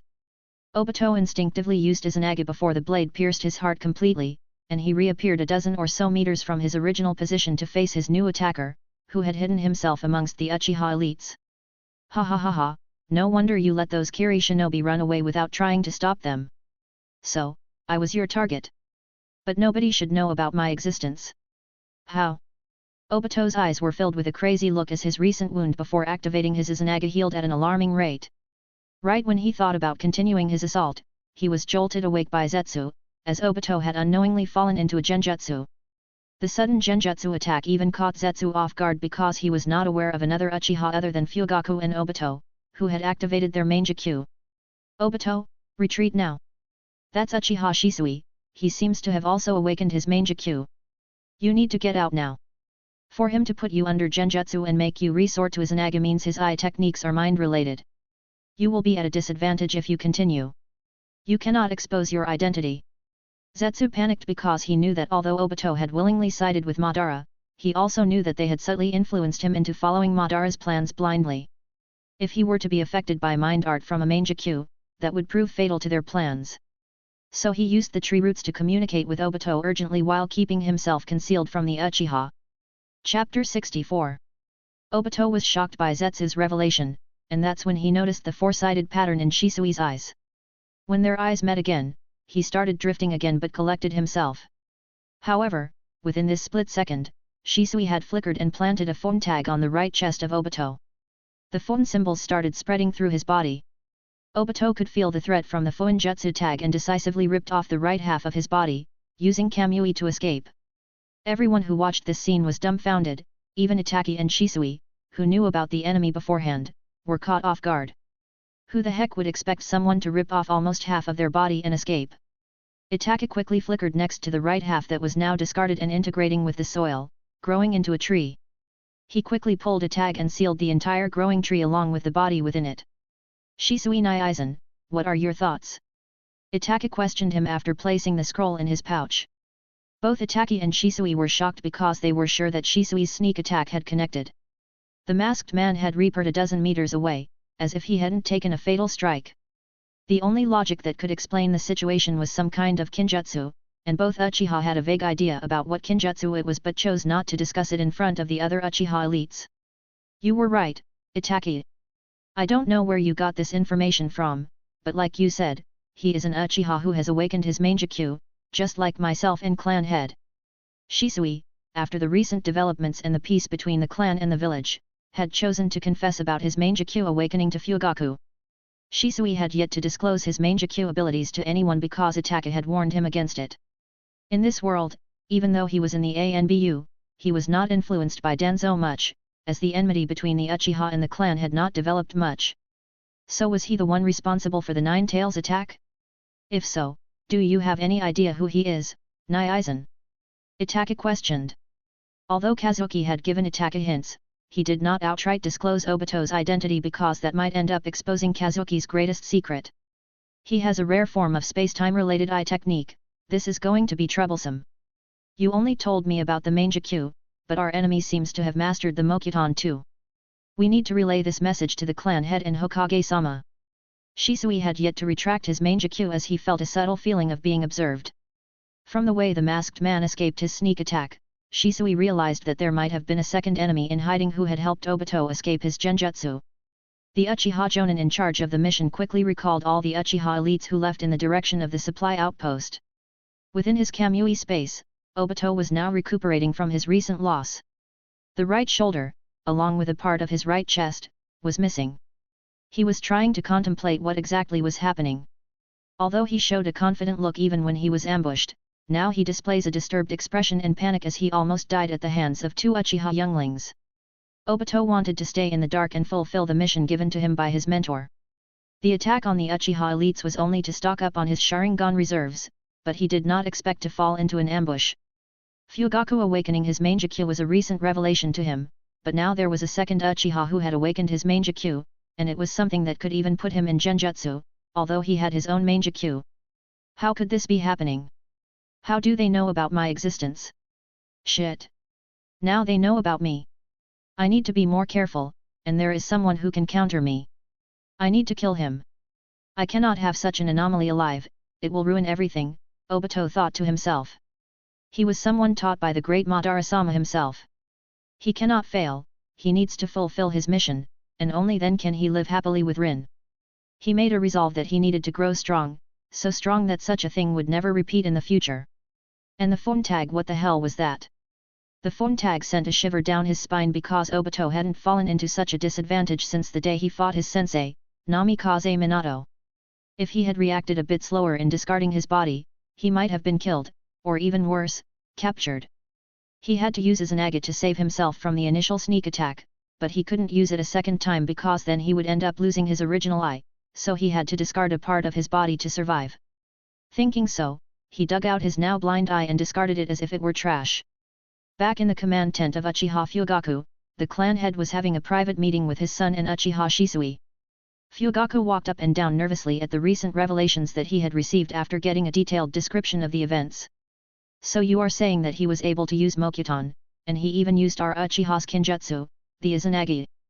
Fugaku couldn't help but ask for the third time, as he still felt skeptical about the information that Uchiha and Itachi shared.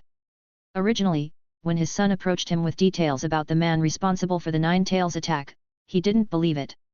However, when Itachi shared the source of his information, the Nara prodigy, on behalf of the Phone Grandmaster, he was inclined to believe it.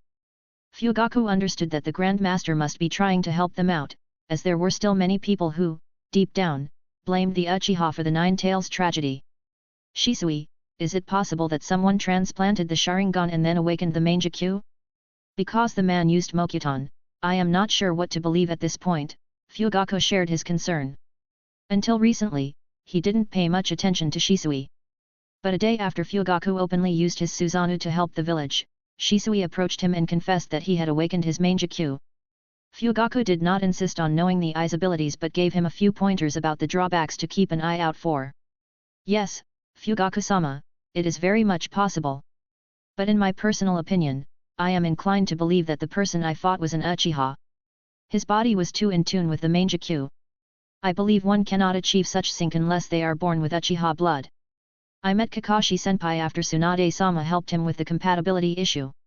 Even then, I could feel that, although Kakashi-senpai's issue was fixed, it did not have the sync that one could have while being born as an Uchiha. Shisui shared his opinion without holding back, knowing how important this matter was. Fugaku pondered Shisui's words, understanding how their Uchiha Kekkei Genkai worked. For someone to achieve such a standard with their Mangekyou, they must have been born as an Uchiha. Do you guys think that it might be Madara-sama, like how he supposedly claimed himself? Although Fugaku addressed the question to both of them, he was specifically gazing at his son, as he knew Itachi was someone who could think outside the box, and his input in this matter would be valuable. Itachi, understanding his father's intent, answered after contemplating for a brief moment. I don't believe it to be Madara Uchiha. Instead, I believe it is someone from the Uchiha clan who either defected or was believed to be dead and made contact with Madara Uchiha after his loss to Shadame Hokage at the Valley of the End. For all we know, he might be Uchiha Madara's successor. Itachi shared his thoughts, while both Fugaku and Shisui showed their shocked expressions. Don't tell me, Itachi, do you mean to say Madara-sama survived the battle with the first Hokage? Was it not believed that he perished after the battle? Shisui couldn't help but ask his little friend. It is not possible because, going through the clan records, there is a clear mention of Uchiha Madara's body being retrieved after the battle with Shodame-sama. Fugaku countered his son's claim. The thought of such a claim was too shocking, and if Madara had survived, why did he stay in the shadows and not attack the village after Senju Hashirama perished? As strong as Nidame Hokage was, he was not a match for Uchiha Madara, which the second Hokage himself had openly admitted. Uchiha Itachi, who understood what his father must be thinking, couldn't help but explain, "Father, it was not that he didn't want to, maybe it was simply that he couldn't. The Battle of the Valley of the End should have left him at death's door, and I believe he deliberately made everyone believe that he died using some sort of kinjutsu. He might have used a special method to create a body and substitute it. Well, these are just my speculations that I have arrived at after referring to the details that we have at hand." Both Fugaku and Shisui were shocked by Itachi's words. No matter how logical Itachi's explanation seemed, it was simply too hard to believe. Why would someone go to such lengths, and what could be their end goal? The mere thought of it made both Fugaku and Shisui break into a cold sweat. If I am to believe Itachi's words, then this matter seems to be much more serious than what we initially believed. Even Minato's death might have only been a small part of a grand plan. I need to write to Hokage-sama about this. Shisui, I want you to draft a detailed report on your missions and also include everything that you could discern about his abilities, Fugaku ordered. Shisui and Itachi respectfully bowed and left, leaving Fugaku to contemplate in silence. As time passed, the Fourth Shinobi War progressed. It had been more than 4 months since the war officially started.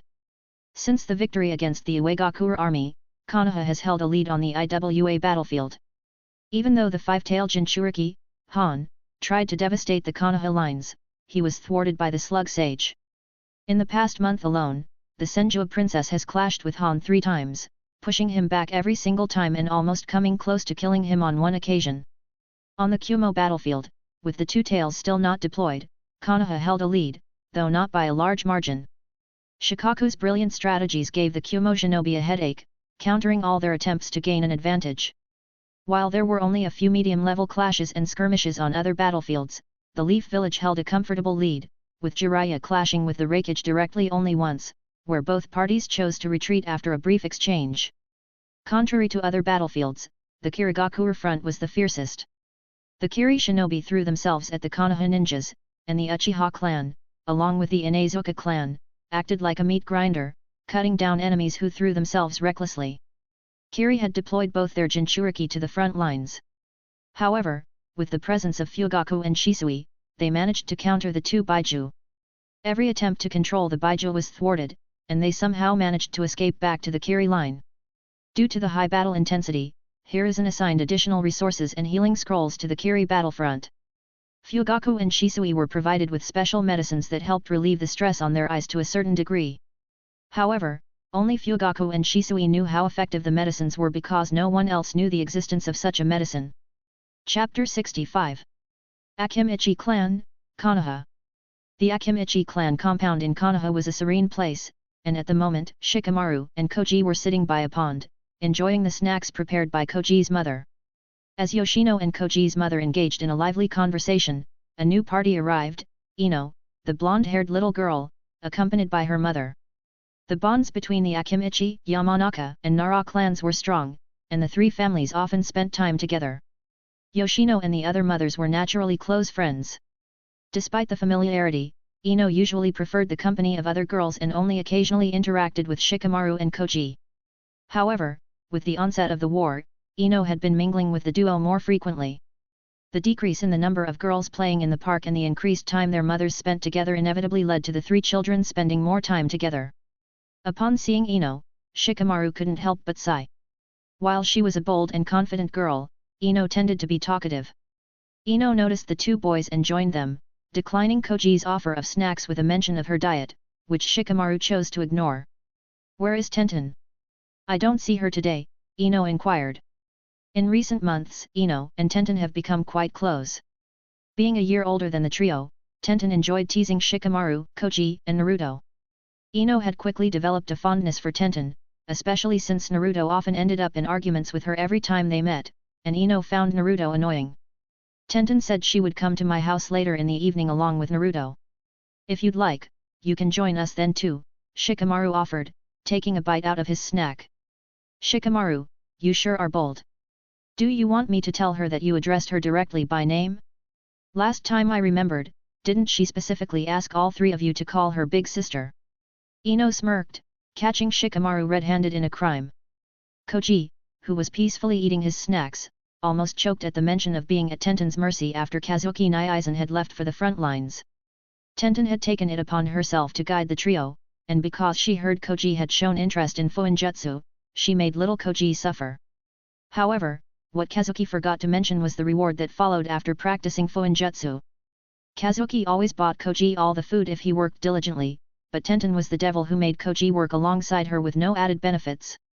Just when Shikamaru and Koji were thinking about how to escape this mess, a Nara clan member approached and passed a couple of scrolls to Yoshino before leaving. Yoshino quickly went through the scroll and turned to Shikamaru. "Shikamaru, here. Your brother has sent you a letter," Yoshino called out to her son and then handed over a scroll to him before continuing her discussion with the other mothers regarding various matters. Shikamaru quickly ran towards the pond, carrying the scroll, and opened it with haste. Kazuki had been sending messages from the front lines at least once a month, and every time the letter for Shikamaru contained various battle scenarios that had happened on the front lines, Shikamaru enjoyed forming various strategies based on the scenarios in the letter. "Is this letter from your brother?" Ino couldn't help but ask as both Shikamaru and Koji were engrossed in the letter, and she had caught a glimpse of it, feeling it only held boring things. Ino, don't you know it's impolite to peek at others' messages? Koji couldn't help but ask, seeing how Ino was peeking at the contents. Aren't you doing the same? Ino quickly countered, feeling a bit embarrassed. Kazuki Naizen wrote this letter for both myself and Shikamaru. Look, if you don't believe me, Koji pulled the letter from Shikamaru and handed it to Ino to look at so that he could defend himself. Shikamaru couldn't help but feel dumbfounded at Koji's actions and thought to himself, did he not want her to see the content? Why would he pass the scroll over now? But he chose not to embarrass Koji, as the scroll didn't contain anything secret. Shikamaru. Your brother taught you how to perform a shadow clone. Ino exclaimed. Shikamaru quickly jumped over and covered Ino's mouth, carefully looking to see if his mother had heard Ino's shout. However, as luck would have it, Yoshino was staring at Shikamaru with wide eyes. Konoha Camp, Iwagakure Front. It's better we send him back to the village. Although I was able to save him, the damage was too extensive. Having him continue will only endanger his life, Kazuki, who had just finished treating a Hyuga Jonin, advised the Hyuga clan leader, who was waiting for his diagnosis. In the past few months, Kazuki's fame within the Konoha camp has grown at a monstrous pace. Although Tsunade did not let him take on many missions, he was occasionally assigned to patrol duty and was otherwise assigned to the medical camp. The number of Leaf Shinobi lives Kazuki has saved since the start of this war could rival that of their commander herself. Some even hailed that Kazuki might soon surpass his master in the field of medicine. Will he be able to recover completely? Hayashi couldn't help but ask because the man lying on the bed almost lost his life trying to save him during the recent skirmish with the Iwa shinobi. Kazuki washed his hands in the solution that lay by the bedside as he listened to Hayashi's query. Like I said, Hyuga clan head, he needs at least half a year to recover completely. Most of his organs have been damaged. If he joins the battlefield now, the chances of him crippling himself are very high. As a doctor, I suggest you let the man go back if you really appreciate what he has done for you. Hayashi understood Kazuki's words and nodded, and Kazuki left the tent, proceeding to meet his sensei as she had called for him. Tsunade's command tent was a wreck, as if someone had gone through a rampage. Tsunade herself was walking up and down the tent with frustration and anger evident in her eyes. Kazuki had a bad feeling after seeing how his sensei was reacting. Seeing Kazuki enter the tent, she calmed down a bit. Kazuki, sit down. I have some news from the Kumo front lines. Tsunade took a seat at the head of the table and passed a scroll over to her student. The Kumo army launched a large-scale offensive on our troops, along with a large number of mercenaries.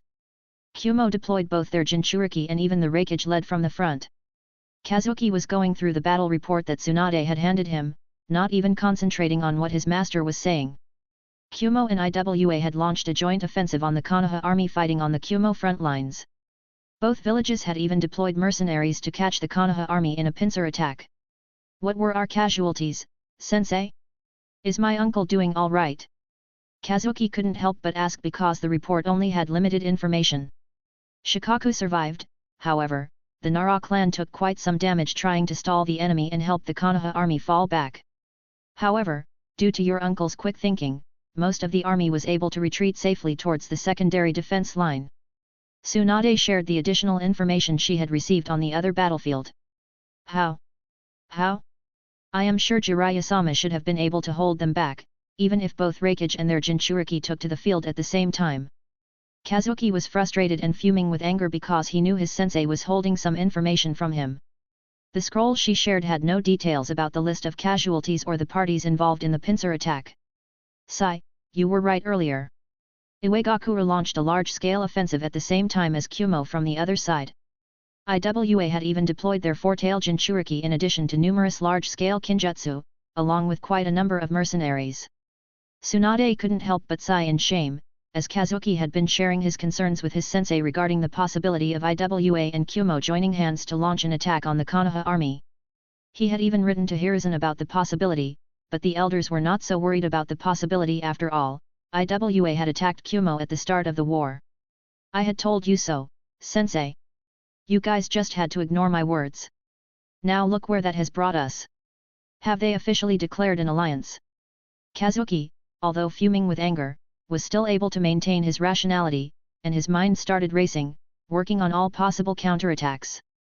No, there has been no official declaration of alliance, I guess it was more like a temporary ceasefire just so they can target us. Here is the list of casualties from the battle. I am sorry, Kazuki. I should have persuaded Sensei a bit more regarding the possibility you suggested. Kazuki picked up the scroll and started going through it because Jiraiya had called for a timely retreat, and him holding back the Raikage and the 8 tails somewhat mitigated the loss. However, the 2 tails and 4 tails were only contained because of the Nara clan's shadow puppets and summons. Although they were able to hold them back long enough for the army to retreat, the Nara clan took quite a substantial loss, especially as the 2 tails Jinchuriki actively hunted the Nara clan members on the battlefield. Kazuki unknowingly started gritting his teeth as he went through the list of casualties. Among the names was someone very close to him, Jin Nara, a close friend of his uncle and someone he was pretty close to. He couldn't help but unconsciously shed tears at the loss of Jin. Tsunade couldn't help but feel ashamed after seeing Kazuki's reaction because she knew how close some of the people on the list were to Kazuki, especially the people from the Nara clan. Kazuki quickly wiped his tears and cleared his mind because he knew this was not the time for mourning. Sensei, has Sandame updated us regarding the next course of action? Kazuki asked while he carefully kept the scroll in his pouch. Tsunade understood that although Kazuki seemed calm, she knew how dangerous he could become if someone he cared about was hurt. She also noticed how Kazuki addressed her sensei as Sandame and knew that Hiruzen's status in Kazuki's mind must have fallen because of his lack of action. Well, Sensei has asked them to stay on defense and strengthen their new defense line because the 2 villages have not officially declared an alliance. They must still be on hostile terms with each other. He has sent me a letter asking if we can reassign a part of our troops to replenish their numbers. Tsunade took out a new stack of documents and placed them on the table while explaining Hiruzen's plans. So he just wants us to sit here and do nothing while both Iwa and Kumo play us for fools? Sensei, I understand he is your master, but acting passively will only harm us in the end. Kazuki had collected himself and read through the scroll that the Hokage had sent. Although he respected the old man, he would not agree with all his methods. The only reason he helped Hiruzen all these years was because it would benefit the Nara clan. But Hiruzen's recent mistake has caused the Nara clan a substantial loss, and Kazuki was not going to be on standby anymore as he had decided to act. Fine, I understand. So what do you propose? I am sure you have something on your mind. Tsunade knew that Kazuki had a plan, so she was willing to listen. We lost close to 2,000 shinobi, and the old man has asked us to replenish their numbers if possible. I say we send twice that number, that way, they should have somewhere close to 18,000 shinobi. I am sure Jiraiya-sama and my uncle will not repeat the same blunder. I will also write to my uncle personally. Kazuki shared his thoughts with his master. Kazuki, that would leave us with only 10,000 shinobi. Iwa will outnumber us, and this will embolden them to confront us head-on. We will lose the momentum that we have gained, and with their recent influx of mercenaries, there are chances that we will be pushed back even further. Tsunade couldn't help but look at her student with a dumbfounded expression. She was still contemplating how to assign personnel to the Kumo line, as they were already stretched thin with their numbers. However, her student was asking her to send twice the number initially expected. Yes, Sensei, you are right, and I hope that Iwa launches a large-scale offensive on us due to the lowered numbers. I hope that they can throw everything at us. And Sensei, please send all the Sarutobi shinobi to the Kumo end as part of reinforcements. I don't want them to take any credit for being part of our battle contributions. Kazuki already felt bitter about Hiruzen's actions, so he didn't want the old man's clan to share the pie for their upcoming exploits. Kazuki, are you sure? I know you have been helping me with the strategy since the start, and you haven't gone wrong, but don't you think this is excessive? Tsunade couldn't help but ask because Kazuki hadn't shared the complete details with her yet. Chapter 66. Sensei, I am done with that old man's naive ideals. He should understand the consequences of playing possum, even at such a time. He's just a hypocrite. When his son was ambushed, he didn't think about peace and simply mobilized the entire Konoha. Now, so many of our leaf shinobi are dead, and he still advises defense? Do you know how much leeway my uncle has given him in recent years? I know every clan has a responsibility to the village, but Sandame is just acting too passive according to the whims of the council and the daimyo. I don't care what he thinks anymore, I am going to implement the plans I had proposed earlier, Kazuki steadfastly declared. He knew that Hiruzen had been muddled in the head all these years and was still not willing to let go of petty ideals. He understood the reason why the Sarutobi clan was assigned to the Iwagakure front but chose not to question it, as his uncle had asked him not to challenge Hiruzen's orders. He even felt that the entire troop deployment was a way for the Konoha higher UPS, especially the daimyo faction, to curb the power of various shinobi clans within the Leaf Village so that he could exert more control over the village. Kazuki, I am sure that was not Sensei's intention. He must have made a genuine mistake, and these decisions are not his alone. Tsunade tried to defend her master, even though she knew what Kazuki said was all true. She couldn't help but hope in the corner of her heart that this was a genuine mistake by the master. Kazuki couldn't help but shake his head in frustration. Master, please tell me, were you dropped on the head when you were a child? Even someone dumb would understand that the higher UPS are playing with the lives of Leaf Shinobi. If not, why would the old man ask us to stay quiet for so long, even after we won such a huge advantage? He even didn't take into consideration my advice. If I hadn't shared my concerns with my uncle, wouldn't our entire Nara clan elite be wiped out by now? All this for what? Just so they can play their political games. Kazuki couldn't help but bash the table in anger. Peace, my foot. I say we carry out my earlier plans. Tell me, master, do you want your Senju clan to vanish from history? Did you not take up the mantle to rebuild the Senju clan to its former glory? Is this your attitude towards achieving your goal? Kazuki barked at his master. She had been holding back on many of the ideas Kazuki had proposed because Hiruzen felt these methods were too inhumane and advised Tsunade to avoid such means. Originally reluctant, Kazuki had chosen to heed his master's words. However, with Iwa and Kumo ganging up and targeting them, Kazuki was furious and wanted Tsunade to set her priorities straight as well. Tsunade's face couldn't help but turn ugly when she heard Kazuki's words, especially when he mentioned her role as the Senju clan head and her ambition to restore her clan. Although her sensei had openly apologized for the previous losses of the Senju clan, she was not naive enough to believe that her master did not have any ulterior motives. She still held resentment towards her master for pushing the Senju clan towards the brink of extinction, and Kazuki's words reminded her of these deep scars that she had hidden away.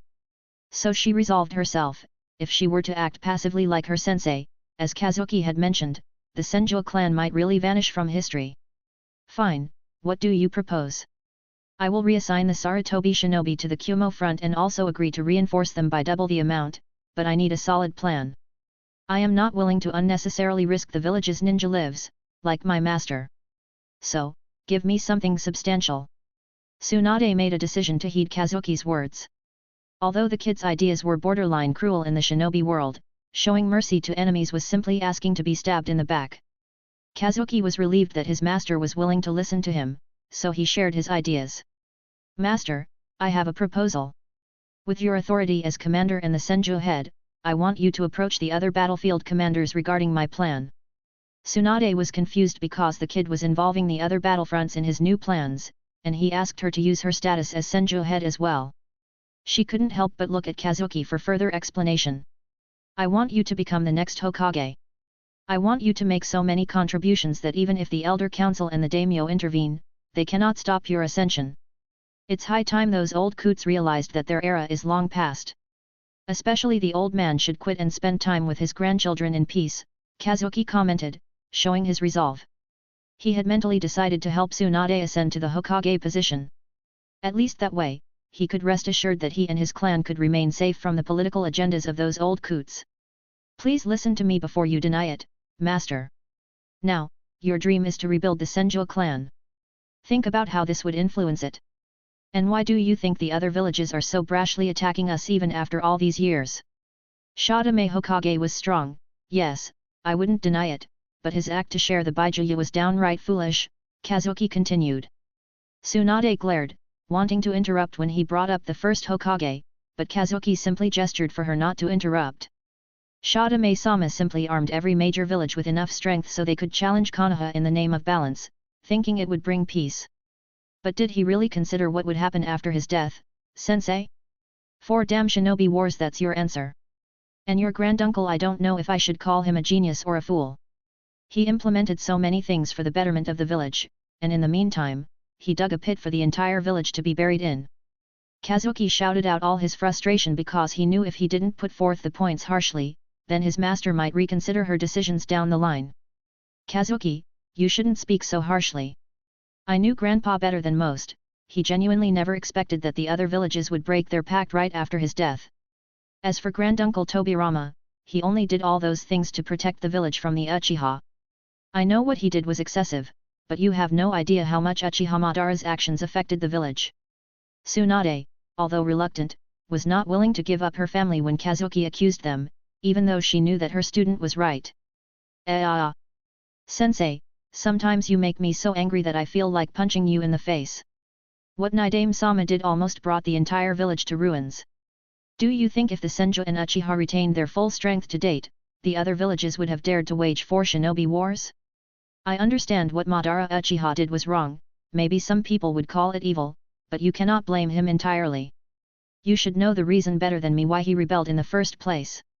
Kazuki knew that his master held great attachment to her family, just like he did with his, but sometimes he couldn't help but want to yell at her. Kazuki, are you saying that Uchiha Madara was innocent and his actions were justified? Now Tsunade couldn't help but fume with anger because her student was defending the actions of Madara in front of her. Although many were not aware of it, she knew that her grandfather died because of his clash with Madara, the injuries that he sustained gradually led him to his death.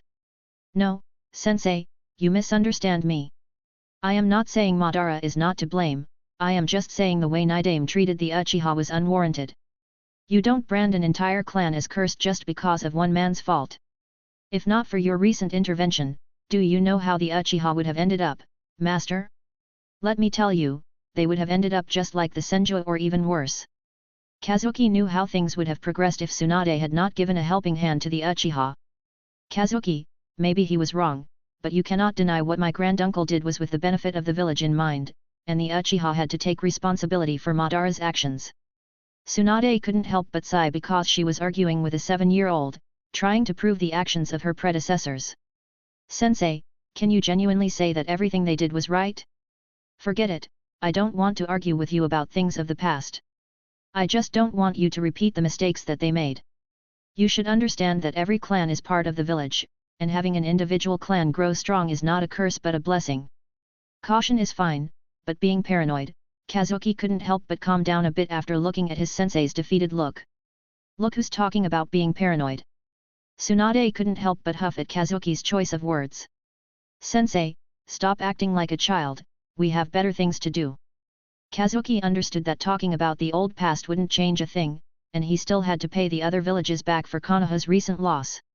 Even though Kazuki came from a modern world, he didn't, for a second, believe that in a shinobi world where one could wield power over life and death, compromise would happen just because you spoke of peace. If you did not have enough strength to back up your claim, they would just stab you and move on. I suggest it's time we take back the things that your grandfather gave. The other villages have proven it time and time again that they cannot keep their end of the deal, so it's time we teach them that every action has its consequences. Kazuki downright exposed his aggressive thoughts to his master, expressing his intention of wanting to take back the Baijiu. Kazuki, are you crazy? All the major villages will target us if we go after their Baijus. Have you forgotten that Kumo is still targeting your clan because Shikaku almost ended up killing their Jinchuriki? Tsunade was shocked at her apprentice's daring proposal because she knew that after her grandfather shared the Baijiu, even after the 3 previous wars, no village overextended to take control of another village's Baijiu. Yet, her student was proposing to go after all the villages Baijiu. Why not, Master? The original agreement during the first Cage Summit was to maintain peace between major villages after sharing the Baijiu. Have they kept their word? No, so it is only right to take them back. Humans are greedy by nature, Master, don't ever forget that, Kazuki commented when Tsunade reacted to his idea of wanting to take back the Baijiu. Even if we were to agree to your ideas, do you think we are in a position to safeguard Baijiu even when all the villages fight against us? You dream too big, Kazuki. Tsunade wanted her student to realize the flaws in his ideas. No, Sensei, it's you who lack proper vision. With enough strength, will, and proper planning, anything can be achieved. I just want your consent, I will personally work on it if you agree. Or are you saying the great Senju princess is afraid to achieve a feat that her grandfather achieved? Kazuki couldn't help but taunt his master because he knew Tsunade, although seeming jovial, held within her an ego and arrogance innate to every genius. Chapter 67. I don't think Sensei would agree to this. He has always wanted to avoid unnecessary conflicts, and your idea is only going to create more conflicts. Tsunade, although understanding the merits of Kazuki's words, knew that the current Konoha was nowhere strong enough to handle such a conflict. If every major village targeted their village with all their might at the same time, Konoha would be in ruins. Now she couldn't help but realize her grandfather's folly, but she would never outright agree to that with her apprentice. I don't care what that old man thinks. I want to know what you think, Sensei. I want your honest opinion. Kazuki looked right at Tsunade, waiting for her answer. Fine, if you are so adamant about it, then so be it. I will back you up completely. How confident are you about doing what you have proposed? Catching more Baijuyu will also cause unrest within the village about who will own these Baijuyu in the future. Tsunade consented to Kazuki's idea because she knew that the kid had mentally fixed himself to execute his idea, and he would do so even without his support, so it was better to support him and keep an eye on him. Well, just as Kazuki was about to share his plans regarding the Baijuyu, a Leaf ANBU approached the commander's tent. The ANBU entered with Tsunade's permission and handed over a scroll. Just when Tsunade was about to open the scroll, Kazuki unsheathed his blade and, with one clean motion, beheaded the ANBU. Kazuki. Tsunade was shell-shocked by the unexpected action of her student, but she was too late to stop Kazuki's lethal attack. Within moments, a dozen Leaf shinobi flickered and arranged themselves around Tsunade, enclosed in a defensive formation. Every shinobi in the tent eyed Kazuki with a cautious eye, but none took action as he was the Senju's student, so they were waiting for her orders. Kazuki, what is the meaning of this? Why did you attack a fellow Leaf ninja? Have you gone crazy? Tsunade was now fuming because she thought Kazuki was taking out his anger on fellow ninjas. Tsunade recognized that the ANBU ninja was from the Sarutobi clan. Calm down, Sensei. Do you think I am crazy? I just had to dispose of a rat that had bypassed our defenses. It seems like it was an oversight on our part. We might need to add a few more features to the perimeter defense, I suppose. Just as Kazuki was trying to explain the situation, the now fallen ANBU body quickly transformed into that of a white Zetsu clone. Everyone was taken aback by the abrupt transformation. Tsunade was surprised and shocked because she was not able to detect the enemy that had approached her, and the ANBU guards were ashamed because they had let an enemy approach their commander. What exactly is this? It's not human, but the chakra signature it emitted before death was an exact match as the ANBU, a Hyuga clan member who was assigned to guard duty couldn't help but exclaim in shock. Tsunade narrowed her eyes to catch Kazuki's eyes, wanting an explanation. However, Kazuki simply shook his head, not wanting to explain at the current time because he was worried that Zetsu might be observing from somewhere nearby. His worries were not unfounded because just outside the barrier, a few miles from Tsunade's tent, Zetsu merged with a tree and detected that the connection with the clone was lost. TCH, it seems like the clone's camouflage technique still has some flaws. I would have liked to know what exactly the Leaf was planning. Well, never mind. I will have other chances. It's better I retreat for now. I am not sure if that technique can detect my presence. It's better not to push my luck, Zetsu thought to himself and used the mayfly technique to vanish into the ground. Tsunade quickly ordered the sensor ninja to try and detect any intruders that might have slipped past the barriers. Kazuki accompanied Tsunade to scour the entire camp to make sure that there were no more Zetsu clones. As his Kekkei Genkai's detection range was short, he had to search every nook and cranny. After scouring every last inch, he realized this was just a probe from Zetsu. However, Tsunade was now in a state of confusion because what she hadn't shared with others was that she clearly detected her grandfather's chakra signature after the dead ANBU transformed into a white Zetsu form. She chose not to question Kazuki now because she knew Kazuki knew more things than he let out. But the most important thing now was to safeguard the camp from such sneak attacks. So, Kazuki had left right away to tweak the barriers under the guise of a phone grandmaster. It had been more than a week since Zetsu had tried to infiltrate the commander's tent. Tsunade had shared this detail with the other commanders but had chosen to keep it from other shinobi because it might cause unwanted panic, and there was no efficient way to detect the camouflage as Kazuki was still working on it. Hokage's office, Konoha. Within the office, Hiruzen was seated, going through a scroll in deep contemplation, while the other elders were waiting for him to speak. Hiruzen, is there something bothering you? Have you made a decision about what to do about the Seven Tails yet? Koharu asked, questioning Hiruzen as he was still contemplating the letter before him with a frown. Originally, I had made a decision to keep the Seven Tails as a chip to bargain at the end of the war. But now it seems the option is not feasible. It seems like our plans to play passive on the Kumogakure battlefront has backfired, Hiruzen said, passing the scroll he was reading over to the other elders, who quickly went through it. How dare she? Has she gone mad? What makes her think that she can make such a decision without our consent? And why exactly is the Fuinjutsu Grandmaster getting involved in the village council matter directly?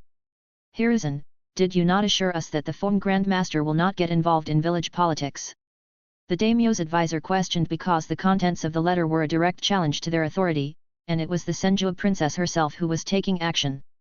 The daimyo had sent a group of advisors earlier over to the Leaf Village to oversee the things needed for war. I advised you guys not to act so passive. It not only cost us a lot of shinobi on the Kumo front, but now we have to deal with this new headache. However, you cannot deny that the suggestion that the Senjua clan head put forward has some merit to it. Elder Kenji, who was originally from the Uchiha Hawk faction, couldn't help but give his acknowledgement to the Senju's idea. The letter explicitly stated that the Senju, in retaliation to the recent attacks from the major villages, was planning to capture the Baijuyu, stating that the accord formed during the first Cage Summit was no longer valid as the other villages had broken the Shodame's trust. Hiruzen was now getting a headache because Kazuki himself was endorsing the idea under the guise of the Fuin Grandmaster. Now he understood why the kid was insistent on him getting a curse mark, so as not to disclose his identity. If not, he could have leveraged it at such a time. Hiruzen could also feel that Tsunade was making a power move to contend for the Hokage position. Although he was okay with his student taking over his position, a small part of him still wanted to retain some power, like he did during Minato's time as Hokage. Yes, she wants us to keep the Baijuyu that we capture within the village. The Fuinjutsu Grandmaster has fully endorsed her idea and has consented to personally help in sealing the Baijuyu in the future. Hiruzen shared further details. Hiruzen, maybe we can use this to our advantage. We can choose the one who can be a Jinchuriki. This way, we can have better control. Koharu couldn't help but feel excited when thinking that they could use this situation to their advantage. Sai, you don't think Tsunade is so naive, do you? She has already mentioned the suggestion that the Baijuyu will be assigned based on contributions, and the Seven Tails will also be assigned similarly. Hiruzen conveyed the additional information that he had with the council. Elder Kenji's eyes glittered at the mention of Tsunade's idea, but Homura and Koharu's faces turned ugly because they could not benefit their clan if such a decision was made. It's okay, there is no point in discussing this matter now because I don't think we will be able to capture the other villages Baijuyu. Hiruzen tried to console himself with these words. He knew how difficult it was to capture and seal a Baijuyu, and if a Jinchuriki was intent on escaping, not many had the power to stop it. The only anomaly was the Nara prodigy, but he still had to grow, so he was not much concerned. What he didn't realize was that the Tsunade he knew was history. The current Tsunade was even stronger than himself in his prime and had already breached the Super Cage level. Hiruzen, no matter what, you cannot let Tsunade go forward with this decision. This is only going to worsen our relationship with the other villages. Daimyo's advisor knew that if he let this matter slide now, then there was a high chance that the Senjua princess would disregard their thoughts if a proper command was not passed down. And this might end up jeopardizing so many years of their efforts. The daimyo always wanted to get complete control of the Leaf Village, and having Tsunade on the mantle would destroy all their efforts. So, what are you proposing? Are you expecting our shinobi to run away whenever the enemy Jinchuriki takes to the battlefield? Tsunade has clearly mentioned in the letter that she will only be going after the Baijuyu that attacked the Leaf Shinobi. You can't fault her for defending her comrades, and maybe capturing the enemy Baijuyu might put an end to this war. Elder Kenji, who knew what Tsunade's idea was for the Baijuyu, wanted to push his support because he knew if the village council was to accept such a proposal, then the Uchiha clan would surely gain a Baijuyu of their own, and it would help their clan's status skyrocket. Kenji, don't support the weird ideas of that little girl. Hiruzen, we need to take a stance and pass down an order using your Hokage status. She will not be able to ignore a direct command.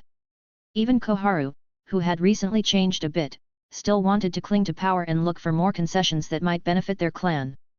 You guys know how willful she is, and after her victory over Iwagakure, she has been steadily suppressing the IWA front. If not for our commands to avoid major conflicts, I'm afraid she might have launched another large-scale attack already. Trying to suppress her without proper reason will only harm the village. For the time being, I think we should just wait and see what exactly she is planning to achieve. Hiruzen knew that trying to suppress Tsunade at such a juncture would only prove counterproductive. He knew how cunning the kid next to her was, and he knew that the recent loss on the Kumogakure battlefield must have pissed off Kazuki, as the Nara clan had taken quite a hit due to the council's folly, as Kazuki had already warned him of the possibility of IWA launching a combined strike with Kumo shinobi. Konoha Camp, IWA Frontline. Kazuki, are you sure about this? I can assign more members to the mission. What you are planning to achieve is quite dangerous. Tsunade couldn't help but worry about her student. After the recent loss of Konoha ninjas on the Kumo end, he had become much more resolute about fighting on the front lines, and even Tsunade was not able to hold him back anymore. Comment. 9. Comment. Vote. Chapter 68. Chapter 68. Kazuki was having a private meeting with Tsunade and Shizuan before he left for his infiltration mission, as he had decided to actively take part in the war. It's okay, sensei. I have been prepared for this for a long time, so don't worry. I will be safe, Kazuki reassured his sensei, trying to convince her because he didn't want her to stop him at the last moment. Fine, so have you gotten any leads regarding the white clone that you collected for research? I know it's made of grandfather's cells, but I want to know why and by whom.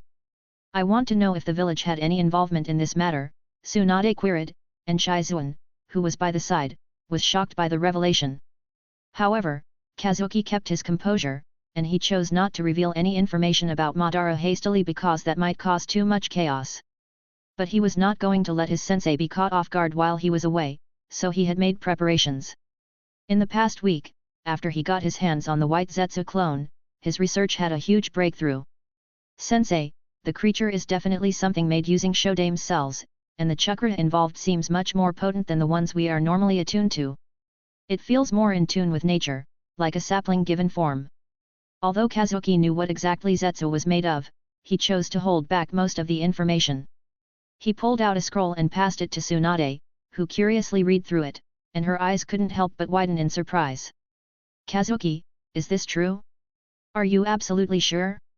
I don't want you telling me later that it was only a possibility. Tsunade couldn't control her excitement and picked up Kazuki, starting to question him with hopeful eyes. Yes, sensei, put me down first. When have I ever lied to you? Kazuki couldn't help but be flustered by Tsunade's sudden actions. Shizuan at the side was giggling, seeing Kazuki's reaction. Tsunade quickly composed herself and waited for Kazuki to explain further. Sheesh, you need to control your emotions more, sensei. I'm not a little kid anymore, you know. Both Tsunade and Shizuan couldn't help but roll their eyes at Kazuki's comment. Yeah, you just have to follow all the instructions on the scroll that I gave you. I have enclosed all the materials that you need, sensei. Can you please summon Lady Katsuyu here? I have a favor to ask her, and it's better if you leave a few clones of Lady Katsuyu around the camp. Although I have tweaked the barrier to detect intruders, it's better to have additional eyes who can detect nature energy. Kazuki requested that Tsunade summon her blood bond. Meanwhile, using a different scroll, he released a little wooden life form that he had collected from beneath the Senju ruins. The little creature, which was originally in a dormant state, was now happily playing around the room. Both Tsunade and Shizuan were attracted to the cute little wooden creature with 3 heads and 6 hands. Shizuan quickly approached to observe the wooden life form up close. Kukiyos no Jutsu, Summoning Technique. Tsunade, while curious about the wooden life form, still went ahead and summoned Katsuyu as per Kazuki's request. Out of a puff of smoke, a small Katsuyu arrived in front of them, and the moment Katsuyu's eyes fell on the little life form, she froze in shock. After a few moments, a new consciousness entered the little Katsuyu's body. It was the consciousness of the main Katsuyu's body. Tsunade, how did you come by this Shizen-J, nature beast? A soft but majestic voice emanated from the small and petite body of Katsuyu. Tsunade was shocked because the main consciousness of Lady Katsuyu had personally descended onto this small form. Normally, the main consciousness of Lady Katsuyu never leaves the confines of the sacred land. Even after reaching Super Cage level, Tsunade was not confident in summoning the entire body of Katsuyu. Lady Katsuyu, I did not expect you to personally come. This was something my apprentice just brought out. I have no knowledge of it, however, you may ask my student about it. Tsunade was confused about why Katsuyu was so concerned about the cute little wood life form, but she chose to answer Lady Katsuyu honestly. The little slug immediately turned to observe Kazuki, who was as confused as Tsunade because he originally only wanted to find a place rich with nature energy in tune with the little wooden beast's characteristics. He felt Shikotsu Forest was the perfect place to nurture this little thing because, if he was right, this little thing could prove to be a major game changer in the future. He was only able to recently revive this creature after he had a breakthrough studying Zetsu's clone. Kid, are you the one who created this Shizen nature beast? Katsuyu asked Kazuki directly after Tsunade mentioned that Kazuki was the one responsible for the nature beast. Well, Lady Katsuyu, I did not create it, I simply revived it. I originally found this creature in a state of suspended animation beneath a Senju ruin. Kazuki chose not to withhold any information because Katsuyu identified the creature the moment she laid her eyes on it and called it a nature beast. He was curious to find out more information about it from Lady Katsuyu. Sigh, I guess I was being too hopeful. Now that I observe it, I sense it's already had a vessel before, and surprisingly, it seems to have good affinity with Tsunade here. Kid, are you aware that you cannot bond with this nature beast, Shizen? It's attuned to light-style nature, while you are brimming with dark-style nature. Katsuyu right away understood that the kid must have luckily found a nature beast that survived the old war and revived it because, as per Katsuyu's knowledge, the knowledge of creating nature beasts has been long lost. Katsuyu-sama, although I don't exactly know the origin of the beast, I understand it has a different affinity than me. I just wanted to ask if you could help nurture this nature beast at Shikotsu Forest. Kazuki shared his intentions with Katsuyu. Now that he understood that Katsuyu might hold some answers, he mentally decided to have a conversation with Katsuyu at a later time. Fine, kid, I agree to your request. But I have a personal request of mine. Can you let my contractor here form a bond with the nature beast? In return, if you need anything, Shikotsu Forest is willing to provide it. Katsuyu, out of nowhere, made a request of her own, wanting to let Tsunade form a bond with the nature beast. Everyone within the room was confused, including Kazuki, as he had no idea what was happening. But he quickly agreed to it because if it would help his sensei, then it'd be better. Although he had the bones from the ruins, he had not made much progress on that front, so having a new source of information was to his benefit.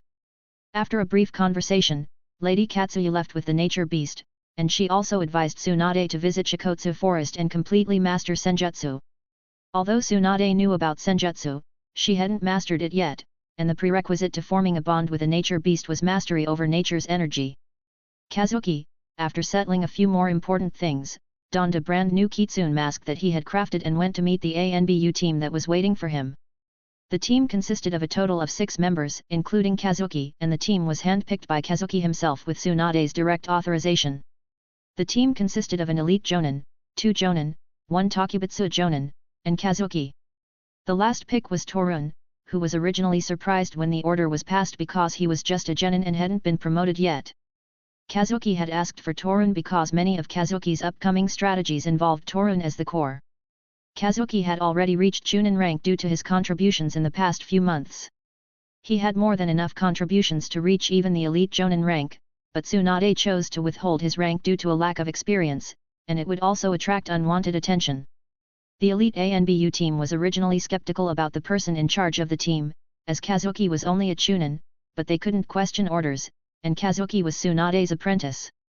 Kazuki reached the place where his team was waiting, gave a quick nod in Torun's direction, and passed 2 scrolls over to the ANBU team captain. Burn the mission details scroll after you have gone through it. The other scroll has new outfits along with new gear and masks for all of your ANBU team. You guys have 5 minutes. Discard all your old items and gear. In case you feel anything's missing, let me know, Kazuki ordered, and the ANBU team quickly flickered to a nearby tent. Kazuki then turned to Torun. Torun, I have some new gear here. The mission we are going to perform will be very dangerous. It's better to be prepared. Go, you have 5 minutes before we leave. Torun, who knew about Kazuki leading the team, chose not to question him and followed his order. Within 5 minutes, the team of 6 was ready to depart. Originally, the ANBU were wondering why Kazuki had asked them to change their gear, but after they checked the scroll, they were surprised and delighted. Within the scroll were 4 chakra weapons corresponding to their preferences, and the outfit and mask assigned were filled with various fuinjutsu seals whose purpose they had no idea about, but they could vaguely guess it was of a defensive nature.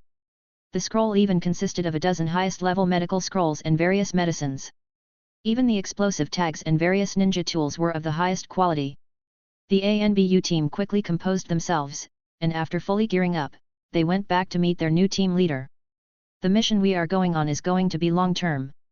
The primary objective will be sabotage and intel gathering, and the secondary objective will be to assassinate high-value targets if the situation allows. Kazuki shared the objectives for their mission. The ANBU leader quickly interjected, "Leader, the mission scroll states." Kazuki quickly raised his hand, gesturing for the ANBU captain to stop. "I know what the mission scroll states, and your first directive in the scroll was to follow my commands without question. We will only use code names henceforth. I will go by Ryu, and you guys can pick a name for yourselves before we depart. Although this is a very dangerous mission, I will try my absolute best to bring all of you back alive, as long as you guys follow my instructions to the letter. Is that understood?" Kazuki didn't want issues to pop up later, so he wanted to make things clear before they started. The ANBU captain nodded, and they chose to stick to their ANBU code names. Torun picked Mushi, so with their directives set, the team set off in the direction of Iwagakure. It had been more than 4 days since Kazuki and his team left toward the IWA front. Tsunade, in the meantime, had completed sending out reinforcements to the Kumo front line. She mobilized close to 5,000 shinobi to the Kumo front as reinforcements. Although Jiraiya was confused, he accepted Tsunade's goodwill as they were in dire need of shinobi to bolster their ranks. With the reinforcements, the Leaf shinobi numbers on the Kumo front reached 18,000, which was more than the initial numbers they were originally assigned. Tsunade also simultaneously dropped her passive stance and started pushing the IWA army out of Kusagakure, one step at a time. The number of minor skirmishes within the IWA front had drastically increased, almost by half a dozen times just in the past week. Onaki, who was originally confused by this behavior, ordered the IWA army to intensify the attacks after learning that Tsunade had sent close to a third of her numbers to the Kumo front as reinforcements. The increased intensity of battles on the IWA Konoha front spread like wildfire, intensifying the battlefield on all fronts. Even Iwagakure and Kumagakure, after their recent collaboration, dropped all pretense and went at each other's throats with full force. Chapter 69. Behind enemy lines, Iwagakure. An IWA patrol team, consisting of 8 shinobi, was traversing the trees. They were assigned to check on a patrol ninja who hadn't made his regular report. During wartime, such incidents were normal, so the team was going to check up on them to ensure that no enemy had infiltrated deep into their lines. The leader of the IWA team was a veteran jonin who had participated in both the Second and Third Shinobi Wars. "Keep your guards up, you never know when an enemy will pop up," the leader suggested as he moved forward at high speed. Suddenly, out of nowhere, 6 figures dropped from above, targeting the IWA squad like eagles diving for fish. The timing of the assault was so precise that every one of the 6 attacks from Kazuki's team claimed an IWA shinobi's life. The 2 jonins at the front quickly reacted and turned to face the unknown enemies. However, before they could move, they were paralyzed, as Kazuki had already used his shadows to bind them in a split second. 2 ANBU from the team quickly moved to dispatch the IWA shinobi. The ANBU were so efficient that they used 2 clean strikes on vital areas, one on the neck and the other on the heart, to finish the enemies. With a quick gesture from Kazuki, the team quickly cleared the scene and moved all the corpses to a place they had previously prepared. The place prepared by the team was confined within the barriers personally erected by Kazuki. In the center of the barrier, a pit was dug, and all the bodies were dumped into it. It had somewhat close to 3 dozen or more IWA shinobi corpses. Their current hideout was only a dozen miles from one of the largest Iwagakure supply points. The supply point alone had close to 300 IWA shinobi guarding it. Kazuki had picked this as his first target. The team had engaged in more than a few skirmishes in the past week since they started this mission, and the efficiency was so high that the team had maintained a 100% kill rate. Kazuki was particular about having all the IWA shinobi they engaged killed before they had a chance to retreat or escape. "Mushi, is this enough, or do you need more corpses?" Kazuki directly asked Torun as they were preparing a large-scale kinjutsu specific to the Aberame clan. With the addition of Kazuki's knowledge of fuinjutsu and Torun's rinkaiju, the kinjutsu was going to be much more potent than the original. Kazuki intended to use the Kinjutsu to completely take down the supply point along with its close to 300 IWA shinobi in one swoop. However, Torun was a bit reluctant to use such a large-scale forbidden technique, although he knew it was going to be used on his enemies, he felt a bit hesitant. Mushi, what are you dreaming about? Ryu asked you a question. Toru, who was none other than the ANBU captain, had nothing but praise for Kazuki after serving under his leadership for the past week. Kazuki had brought them so close to the enemy's main supply point that if he hadn't been part of the team himself, he wouldn't have believed it. Ryu, are you sure about this? Can't we deploy some other means to get rid of the IWA camp? Torun, who personally knew Kazuki, wanted to persuade him into looking for other options because he himself did not know how potent this Kinjutsu was going to be once it was executed. Sigh, sometimes I wonder if you were really trained by root for a year. I have an estimation of how potent this Kinjutsu is going to be based on the corpses used. Kazuki waved his hand, and the ANBU team moved away to give some personal space to the two juniors. Torun, why don't you tell me what's really bothering you? It's all right, you can set aside my status as a leader and share your concern with me as a friend. Kazuki knew that among the three on Guy's team, Torun was the one with a soft character. Even though he was brainwashed by root for close to a year, he still held on to his original innocence. Kazuki, I feel this is quite cruel. Even though they are our enemies, I think this is going to be too much. They are humans, after all. Even Guy-sensei would agree with my words. Torun openly shared his reason, as Kazuki was approaching him as a friend. Torun, do you think I am a monster who thrives on the thrill of killing? Kazuki questioned, to which Torun shook his head, denying his claim. We are at war, Torun.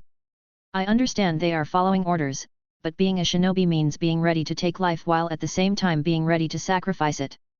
If we hesitate to take action today, do you know who will suffer? It will be people who we care for and love, and Konoha will suffer for our folly. Kazuki patiently put forth his words so that Torun could let go of his guilt.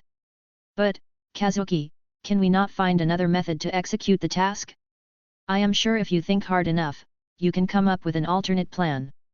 Torun was still hesitating because he felt reluctant as he treated the enemy ninjas as humans rather than shinobi. Fine, Torun, let's say I agree to your proposal, and I will formulate a different plan. How many more Konoha shinobi lives will we lose because of it?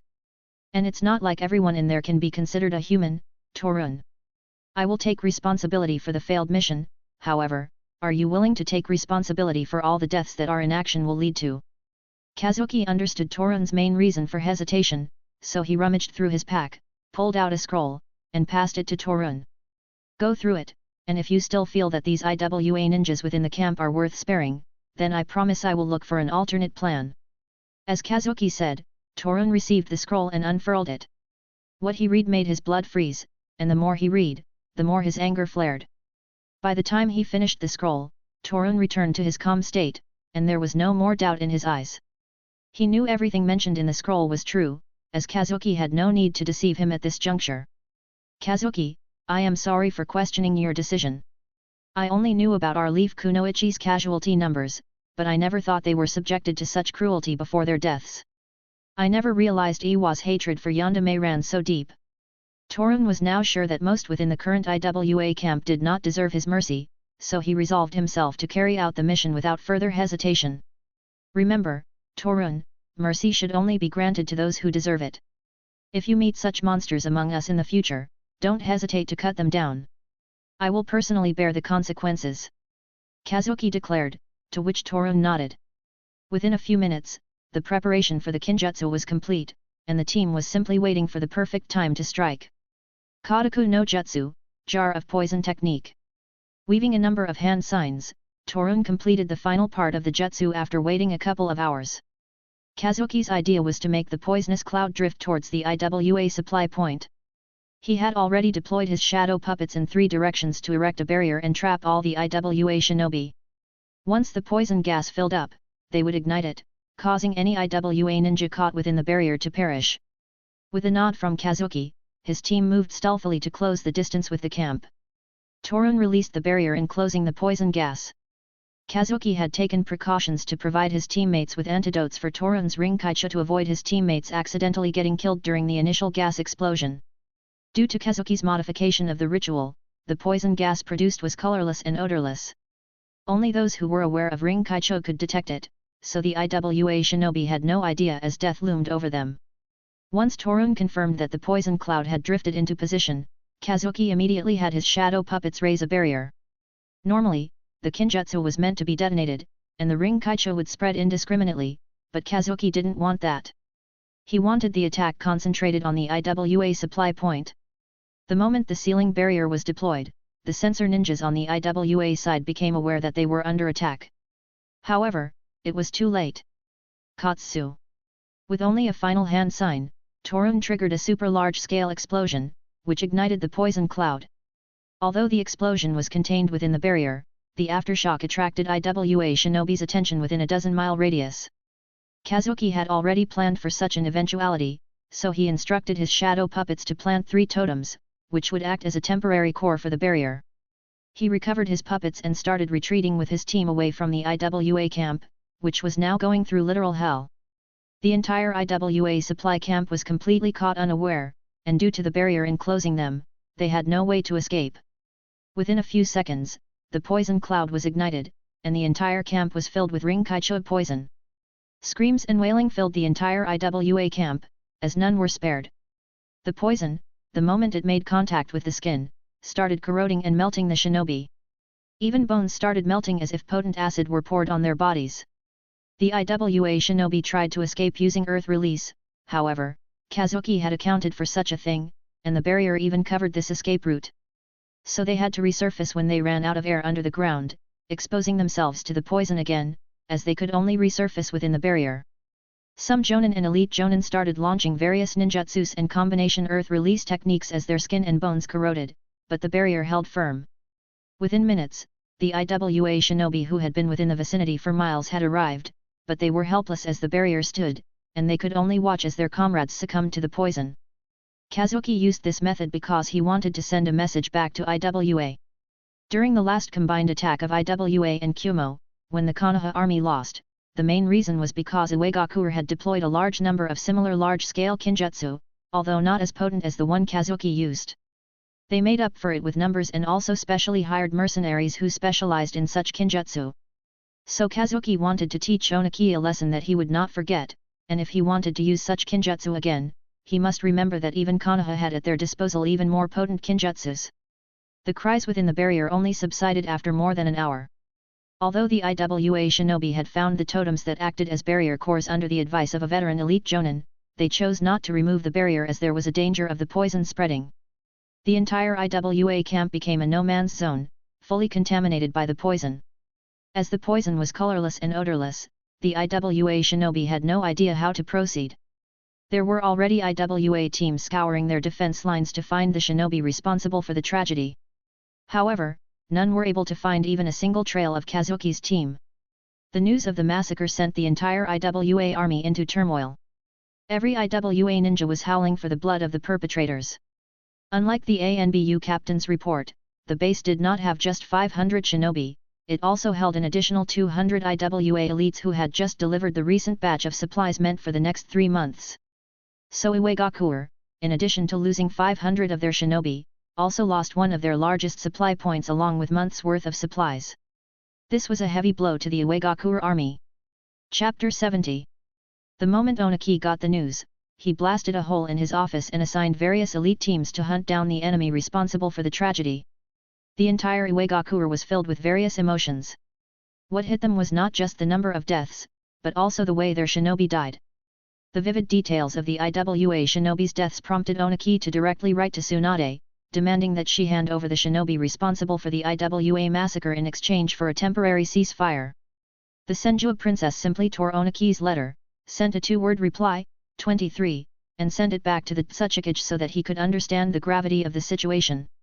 23 was the exact number of large-scale kinjutsu the Uegakuer had used against the Konoha army. After getting the news from the front lines, even Hiruzen wrote to Tsunade, wanting an explanation for using such a large-scale kinjutsu and asking her to avoid deploying kinjutsu in the future. However, Tsunade almost tore the messenger's ear with her shouts because her sensei had shown no response or taken any action when the Uegakuer army used such large-scale kinjutsu on the Konoha army and sent the messenger back, stating that she was the commander and she would be the one to decide the actions on the Iwagakure battlefront. Even at the other battlefronts against Konoha, the enemy showed restraint and moved cautiously due to the fear of Konoha resorting to such kinjutsu again. Even the Kirigakure army, which was relentlessly attacking the Konoha army, showed restraint as Obito was still recuperating from his recent loss at the hands of Uchiha Shisui. So his control over Yagura had loosened a bit as he couldn't use his genjutsu with full power until he recovered completely. Raikage's office, Kumagakure. Raikage-sama, are you sure you want me to recall the Nakazura mercenary group and cancel the contract? We will incur a loss if we do so, as they don't refund once the contract is established. Dode, who was surprised by the Raikage's sudden reaction to the recent news of the IWA massacre, couldn't help but reconfirm. Dode, not just them, any mercenary group that we have established a contract with known for kinjutsu, recall them. Do not cancel the contracts, just redeploy them to the Iwagakure front. Konoha has already taken a stance against kinjutsu. If we still try to use kinjutsu on the Konoha army again after what IWA went through, I fear it will be worse when they retaliate against us. Let's stick to conventional tactics against Konoha. As much as it pains me to admit it, their kinjutsu knowledge is much more dangerous than ours. So let's not poke a sleeping bear. Raikage was feeling fortunate because he had also originally wanted to use kinjutsu against the Konoha army after they held an advantage due to their medical scrolls, but due to various constraints, the plan got delayed, and Iwagakure felt the full extent of Konoha's wrath. Raikage-sama, Oniki surely took a hit on our behalf too. He must be currently frothing from his mouth due to anger. Dode couldn't help but comment because he felt that Kumo had escaped a tragedy. Enough, Dode. I am much more worried about how many more trump cards Konoha holds. The more time passes, the more dangerous they are becoming. I never expected Konoha to hold so much strength even after the Third Shinobi War. Raikage's estimation was accurate because, after the Nine Tails attack, without Kazuki's intervention, there would have been no way Konoha would have been ready for the Fourth Ninja War. His presence alone had elevated Konoha's fighting prowess up a few notches in the form of Tsunade, and the Phone Scrolls also acted as a major game-changer in this war. And now that Konoha was ready to retaliate against kinjutsu with a more potent kinjutsu, they had to find a new way to counter Konoha's miracle scrolls. I understand, Raikage-sama. I will make the necessary arrangements. Would you like to change the deployment of Ujito and B? Dode wanted to know now, after recalling the mercenaries from the Konoha front, if the Raikage wanted to redeploy their strategic forces. What are the current Konoha numbers on our front? Raikage questioned, still worried about the recent influx of enemy shinobi. When he first heard that Tsunade had redeployed close to 5,000 shinobi, he thought for a moment that the Sunin must have gone crazy because she was originally facing close to 25 to 30,000 IWA shinobi after Oniki made a mass recruitment of mercenaries after their first loss. The Senju, after sending out reinforcements against all odds, was still able to push back the IWA troops slowly but steadily with just 10,000 shinobi. However, what the Raikage was unaware of was that while the Senju princess was leading from the front, two elite teams of Konoha were wreaking havoc for the Iwagakure shinobi. One team consisted of 60 elite leaf shinobi led by Hayashi Hyuga himself, who had become a nemesis on the IWA front lines as they had become veterans of hit-and-run tactics. Anytime a large enough army tried to encircle them when they were at a disadvantage, Tsunade herself, with close to the full leaf army, would descend on the enemies to engage in a full-scale battle. Even Han had no idea how to stop the Senju princess because, during their fourth clash, the Senju almost ended up killing him. If not for his resilience due to being a Jinchuriki, he would have been buried that day. Oniki wanted to join hands with Han to restrain the Senju princess multiple times. However, a second threat, much closer to home, made him act cautiously. And the second elite Konoha team with only 6 shinobi, led by Kazuki, was responsible for Oniki's caution. It has been more than a month since Kazuki and his team completed the IWA massacre, and in this month, they have been acting as a phantom squad deep behind enemy lines. The IWA shinobi had no concrete idea about who exactly their enemy was or their numbers. In just a single month, Kazuki and his team had been responsible for more than 24 high-value assassinations, destroyed 3 more supply depots, and destroyed multiple IWA outposts. All these were being carried out deep within enemy lines. It was like Kazuki's team simply vanished after completing their objective. They were a true embodiment of what a ghost squad represented. Iwagakure, even after deploying their best hunter nins, was not able to track the rumored ghost squad. If scouts were to be believed, even Oniki himself had made a personal move more than a couple of times to catch Konoha's ghost squad, but he met with failure every time. However, what Oniki and the IWA shinobi never realized was that they were chasing a Fuinjutsu Grandmaster, and on top of that, their nemesis was a Nara by birth. That was one of the most potent combinations one could look for in an enemy. If Kazuki intended to run and hide, he was sure that, at the current stage, only shinobi with peak super cage level ninja abilities would stand a chance of finding and trapping him. During the previous month of conducting missions within Uegakuer, Kazuki's team became aware that he was the rumored Fuinjutsu Grandmaster of Konoha. He couldn't keep such a thing a secret due to being in constant danger. Torun was dumbstruck when he first realized Kazuki's true status, and the ANBU team only had reverence in their eyes when they discovered Kazuki's Grandmaster status. In the shinobi world, where strength reigned supreme, Kazuki was an enigma, a 7-year-old Fuin Grandmaster. That's the kind of stuff worthy of a legend. So Kazuki's status within the team had skyrocketed to its peak. Everyone from the team had willingly insisted on branding themselves with a curse mark after Torun suggested it to ensure that Kazuki's identity remained secret, even if one of the team members unfortunately fell into enemy hands. Currently, the Ghost Squad was hiding deep within a cave close to the IWA borders. The entire hiding place was layered with so many Fuinjutsu barriers with varied functions. Kazuki had decided to use this position as one of their secret bases within Uegakuer because the location was secure and close to impossible to detect. Kazuki was only able to find such a perfect location with the help of his Kekii Genkai. A lone shinobi moved quickly towards the hideout, making sure that he was not being tailed. After reaching a certain spot, he simply vanished from perception. It was none other than the elite Jonin ANBU captain who was part of Kazuki's squad. He passed through each barrier without any hindrance. If someone else tried to repeat the feat without authorization, they would have been ripped to pieces. Tora, so how was it? Did you confirm the status of our target? Kazuki, who had already detected the ANBU captain's approach, inquired about the update. Ryo-sama, you were right. It was a trap. Both Oniki and the four-tailed Jinchuriki are camping around the target to snipe us. The ANBU team, after discovering Kazuki's status, stuck to adding honorifics after his code name, not wanting to drop it even after Kazuki insisted. Only Torun was still okay with addressing Kazuki by name or codename without any honorifics. Well then, let them keep waiting. Let's rest for today. Mushi, keep an eye on the situation with your Rinkaichu. However, make sure to maintain distance. Baiju, you have heightened senses that can even detect your Rinkaichu at close range. You take the first watch with Tora. We will rotate with 4-hour shifts. Myself and Nico will take the next shift. With that said, Kazuki walked towards the interior of the cave, which was more spacious than one would expect, with its own fresh water source and a vast array of fish swimming within it. They could indulge themselves in Kazuki's cooking anytime if they so desired. As he approached the other 3 team members, he saw Nico practicing her kenjutsu. Although they were on a long-term mission, Kazuki and Torun kept to daily exercises and training whenever they had time. This habit stuck with the rest of the team, and with Kazuki's vast knowledge, he was able to teach his teammates about things they were interested in.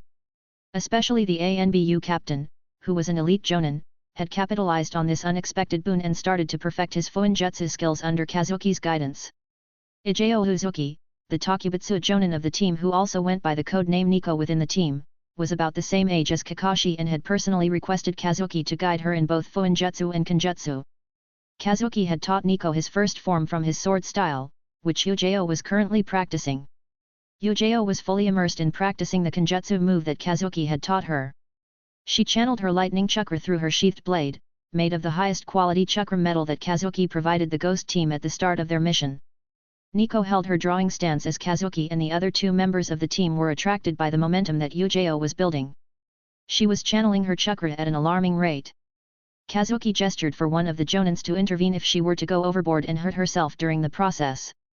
Nico still had her eyes closed, and after observing the amount of chakra she was building up, Kazuki understood that Ujao was assimilating all the knowledge about the attack that she had learned till date. Disturbing her now would make her lose all her progress. Be careful. Here she comes. Don't underestimate the attack.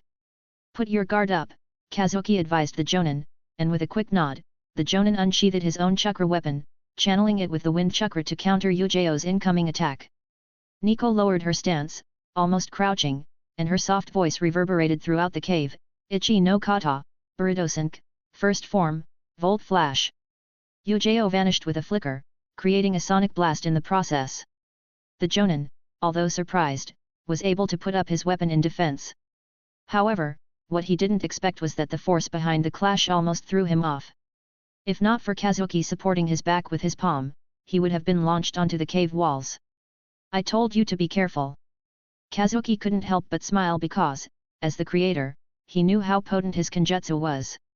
Even when someone like Uchiha performed the first form, it carried quite a punch. Uchiha, who came out of her trance, was confused at first but then quickly realized what had happened. She quickly apologized to the Jonin and thanked Kazuki for helping her out. Kazuki simply waved his hand and went to prepare a meal for his team. Chapter 71, Chapter 71. Tsuchikage's office, Iwagakure. Another failed ambush. What kind of intel gathering team are you guys running? We don't even know the most basic information about the so-called Ghost Squad. Who the hell even came up with such a moniker? Tsuchikage was fuming in his office, yelling at the elders and other officials representing various departments. Tsuchikage-sama, I believe it's just a rumor that the Leaf Village is spreading to keep you tethered to the village because we outnumber the Konoha forces 3-1, and the Senju princess is their last line of defense. They are afraid she might fall if you go to the front lines. I say. An elder who was part of the logistics team was sharing his opinion, unaware of how ugly Oniki's face was becoming. Before the elder could finish, a folder hit him right across the face. Rumor. Just a rumor. Look at the damn report, you moron. How are you going to explain all these losses if they were just rumors? They started by burying close to 500 of our elites in the most gruesome way humanly possible. Until date, they have hit close to a dozen supply depots, all high-profile targets. They have destroyed more than 3 dozen outposts. And if these were not enough, they have taken down more than 50 high-profile targets within our own borders. They have practically crippled our entire logistics, all this in a span of just 5 months. And you still have the audacity to say it's just a rumor. Tsuchikage wanted nothing but to rip the moron to pieces, but he knew that wouldn't help his current predicament. The Ghost Squad had single-handedly tilted the balance of the IWA front towards Konoha. The Senju princess was reaping IWA lives like weeds in a garden, even Han couldn't act as a deterrent against the Senju war goddess.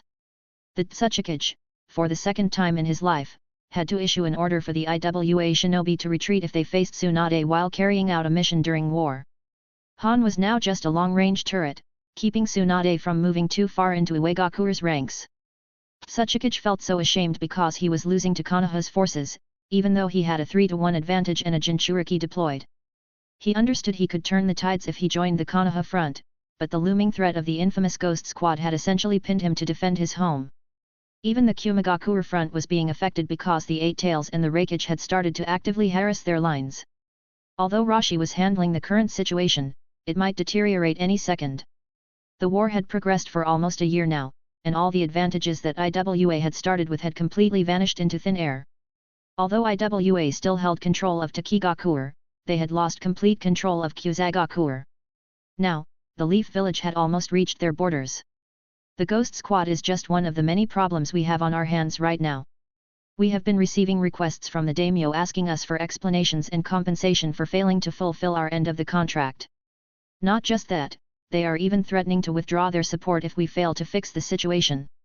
The last thing we need right now is a civil war. And now, thanks to these goons, we are cornered with our backs to the wall. What's worse is that we can't even use Kinjutsu anymore, and the defense line with Kumigakure is hanging by a thread. The Raikage has already moved the Eight Tails, knowing that I am pinned down here, Oniki continued venting his frustrations. The elders and officials in the room were silent, realizing the gravity of the situation. Oniki's frustration was palpable, and the failures against the Ghost Squad were taking a toll on Iwagakure's morale and strategic position. The Tsuchikage took a deep breath, trying to compose himself. We need a solution, and we need it fast. I don't care if it's a rumor or a real threat. The Ghost Squad is decimating our forces and disrupting our plans. We can't afford to let this continue, Oniki declared, his voice stern and determined. One of the military advisors cautiously spoke up, Tsuchikage-sama, we have been exploring the option of seeking external help. There are skilled mercenaries and rogue ninjas who might be willing to assist us in dealing with this threat. We can discreetly hire them to complement our forces and increase our chances of capturing or eliminating the Ghost Squad. Onaki eyed the advisor with a mix of skepticism and consideration. External help? We've always prided ourselves on Iwa's strength and self-reliance. But if that's what it takes to overcome this menace, then so be it. Find capable individuals or groups willing to work with us. We'll pay any price to put an end to this Ghost Squad. And also check if someone is willing to hunt down that Senju bitch. The officials nodded in agreement, and the room became a hub of discussion as they began strategizing on how to recruit external help and tackle the Ghost Squad. Onaki knew that time was of the essence, and desperate measures were necessary to salvage Iwagakure's position in the ongoing war. Meanwhile, deep within the hidden cave near Iwagakure's borders, Kazuki and his squad members were unaware of the turmoil they had stirred in the enemy's ranks. The elusive nature of their operations had created an atmosphere of fear and uncertainty, leaving Iwagakure grasping for effective countermeasures. Ryu-sama, are we really going to do this? We already know it's a trap, so why are we still targeting this outpost? Tora couldn't help but ask because the target they had picked was an important relay outpost that housed quite a few elite jonin. From their investigation, they had discerned that Iwagakure had laid out an elaborate trap to either catch or kill their Ghost Squad. Worry not, Tora. I am not someone who makes a rash decision. Destroying this target means sending Iwagakure and Onaki a statement. No matter how well prepared he thinks he is, we will strike, and there is nothing he can do to stop us. We have made ample preparations to finish this mission. Kazuki shared his opinion regarding the team's concern about attacking the rigged base. Don't worry, guys. As long as we follow the plan, even if something unexpected happens, we can retreat without any issue, one of the ANBU Jonin, who was part of the squad, said with full energy because he was confident in Kazuki's abilities and planning. With that said, the team completed their preparations and stealthily left the cave, moving towards their new target. It took them 2 hours to reach the outpost they had planned on destroying. The outpost had close to 200 IWA shinobi stationed, and it was an important relay point for intelligence exchange for the IWA army. It also had a medical camp adjoining the outpost, which Kazuki knew was simply a bait Onaki had thrown to attract the Ghost Squad and make the target more appealing. The Tsuchikage sure is cruel, even to his own men. Is he willing to throw these vulnerable shinobi at the mercy of their enemies just so he can capture us? Torun couldn't help but ask. He knew people in the shinobi world could resort to underhanded tricks, but this was something new to him. The outpost had more than 100 injured shinobi, along with the medical ninja of IWA. Medical ninja were an asset to any village, so throwing them out as bait showed that the Tsuchikage was ruthless. Hehe, you guys should be more worried about ourselves. Think about what would happen to us if one of us were to fall into enemy hands, Kazuki couldn't help but comment mockingly. However, this only made the others feel gloomy, thinking about why their leader was mentioning such a thing so casually. Mushi, are they ready? Kazuki's demeanor completely changed, and everyone realized that the time for banter was over. Their leader was initiating the assault on the outpost. Torun quickly took out a scroll from his pouch and laid it down. Undoing the enclosing technique, he released almost 100 thumb-sized horn beetles. Upon closer inspection, each beetle was packed with fuinjutsu all over its body. With Torun's expert control, these beetles moved to form a formation around the outpost and the medic camp adjoining it. The IWA sensor ninjas were not aware of the incoming danger. Seriously, how long do you think we have to wait? For all we know, the so-called Ghost Squad must have left and returned to their village. I'm sure they already know this is a trap that we've set for them. One of the IWA Jonin couldn't help but share with his colleague because they had been waiting for the Ghost Squad to strike for almost 3 weeks now. They had even moved a medical camp near their outpost to attract the enemy. Shut up! Do you know how much loss we have incurred at the hands of this enemy? And you still have the audacity to be so casual about it. Another IWA ninja, who was patrolling alongside him, couldn't help but berate his friend. Oh yeah, about that, I heard that the bastards of the Ghost Squad had deployed the exact same number of kinjutsu attacks in the past months on Iwagakure as the same number of kinjutsu attacks that we used during the attack on the Konoha army on the Kumagakure front. I hope I can get my hands on them so that I can torture them thoroughly and repay them for all that they have done to us. The first IWA ninja fumed in anger because this had become a humiliation for their entire country. During the attack on Konoha, Iwagakure used quite a large number of large-scale kinjutsus to make the Konoha army suffer. However, after the Ghost Squad had become active, they had retaliated in kind. In the past few months, they have used the exact same number of large-scale kinjutsu that Iwagakure has used.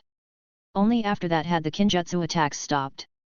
But everyone in Iwagakure knew that if they tried something similar, then the retaliation would be even worse. They had to eliminate this menace if they wanted to pay back for all their humiliation. Wait! With a shout from the IWA squad leader, the dozen or so ninjas quickly stopped. The leader found something unusual and approached a tree nearby, starting to carefully examine it, while his deputy walked next to him. What happened? Did you notice something?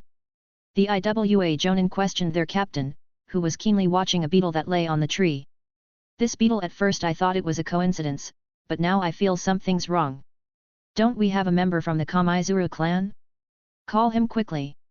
The IWA captain commanded, and with a gesture from the deputy, an IWA ninja quickly moved towards the tree to examine the beetle.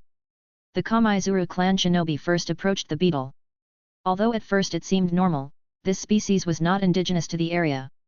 Upon close inspection, the IWA shinobi realized that the beetle was packed with fuinjutsu. If he hadn't tried to observe it in such close proximity, he might have never guessed it. He quickly drew his kunai to destroy the beetle, and seeing his actions, everyone with the IWA squad unsheathed their weapons and were on alert. TCH, I guess working hastily on so many of those beetles did leave some flaws. A soft whisper echoed within the forest, and the source of the sound was right above the IWA shinobi, who was examining the beetle. The Kamaizuru member instinctively wanted to release his bees to attack and send out a message, but a blade pierced right through his spine, severing it. Everyone from the IWA squad was frozen in shock, as no one knew how the enemy had killed one of their own, none reacted to that speed. At last, they realized they had finally come into contact with the infamous Ghost Squad member. The enemy ninja was alone and of short stature, wearing a high-grade black flak jacket, a kitsune anbu mask covering his face, and a crystal-clear black blade in his hand. It didn't even retain the bloodstains from the recent kill because they could see that the blade had absorbed every last drop of blood that had stained it. Chapter 72. Well, I would suggest that you guys surrender obediently so that I can give you guys an easy death if... Before Kazuki could finish his statement, multiple kunai, shuriken, and explosion tags were launched at the location where he stood. Damn you guys, don't even let me finish talking. With a disappointed sigh, Kazuki pulled out more than a dozen special kunais and threw them around the battlefield. This simple action sent chills down the IWA squad ninjas because it was similar to someone their entire village had come to fear. Most of the IWA shinobi wanted to instinctively turn around and run.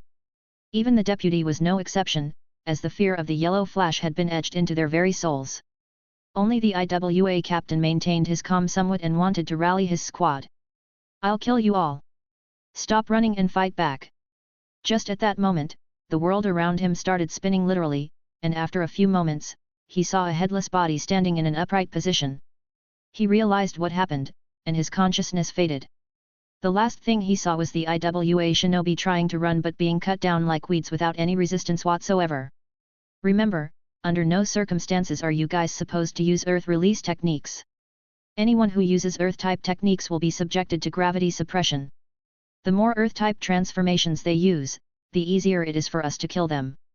The gravity suppression on earth release, once the barrier is deployed, will be at least 10 times the norm for a basic D-rank earth technique. The suppression increases as more earth-type chakras are drawn. I don't want to see you guys stupidly crushed by our own barriers. Is that understood? Kazuki, who had disposed of the entire IWA patrol team, had returned to his team, and all the beetles had been positioned to launch the barrier. Ryu-sama, how long will the suppression last once they cut off their chakra supply if they realize earth techniques are targeted? Tora asked a question because there are high chances that some of the IWA shinobi will deduce the functioning of the barrier and switch to another type of nature transformation.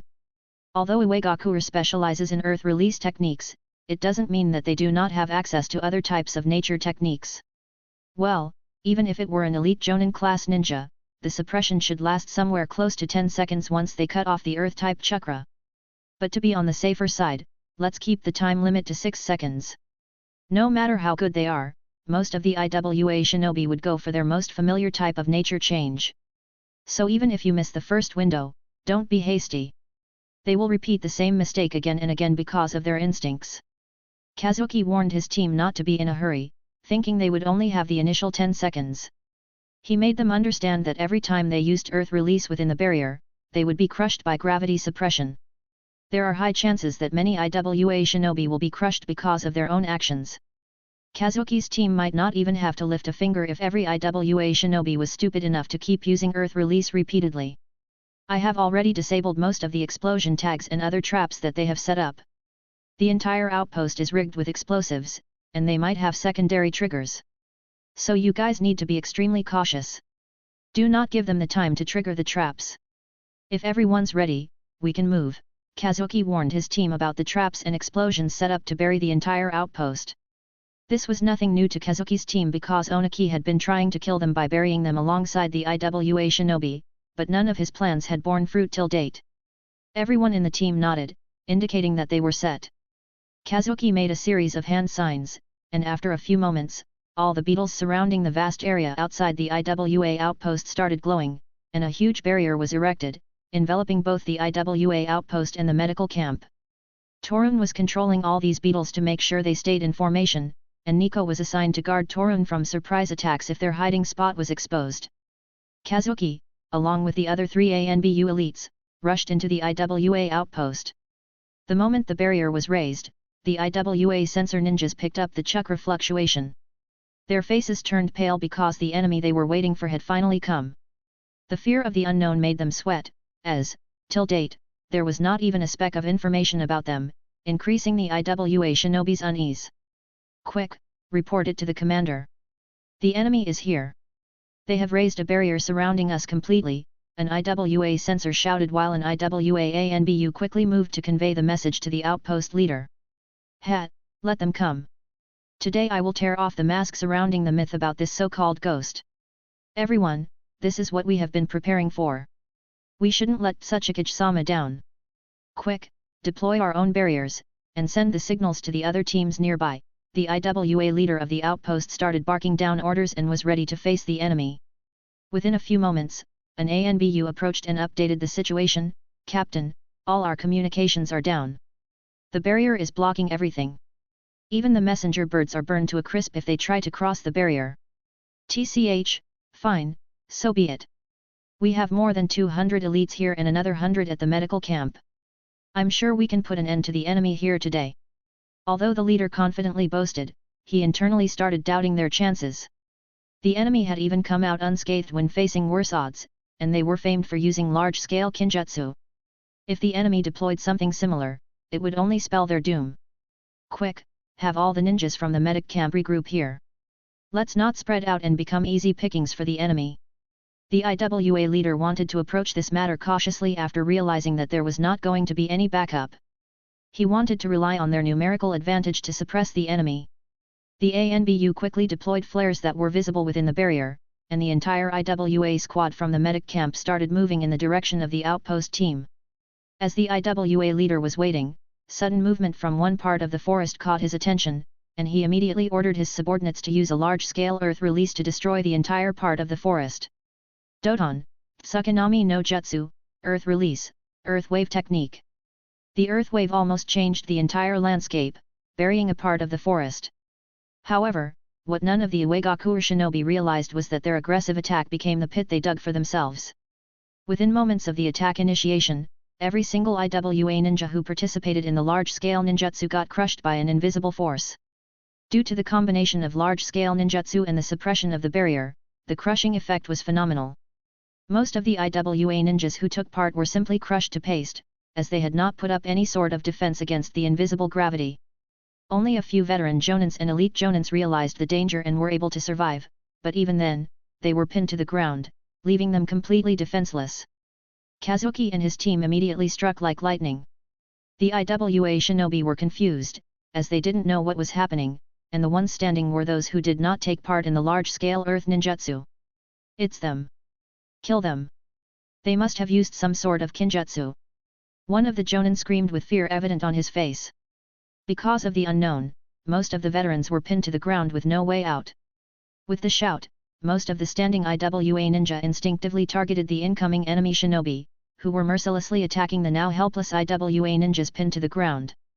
The IWA ninjas began firing earth-type ninjutsus at the ghost squad, but what they didn't expect was the backlash that followed. It felt as if a mountain was pressing down on their entire bodies, pinning them to the ground. Only the shinobi who used ninja tools and other types of ninjutsu were spared from the gravity barrier's suppression. Kazuki and his team focused on the veteran IWA shinobi, prioritizing them during the initial exchange. Taking down more elite fighters early on would give them a significant advantage as the battle progressed. Shi no kata, Inajima Butt, 4th form, Lightning Waltz. Kazuki's blade danced among the enemies, reaping their lives as the first of the IWA shinobi were released from the barrier suppression.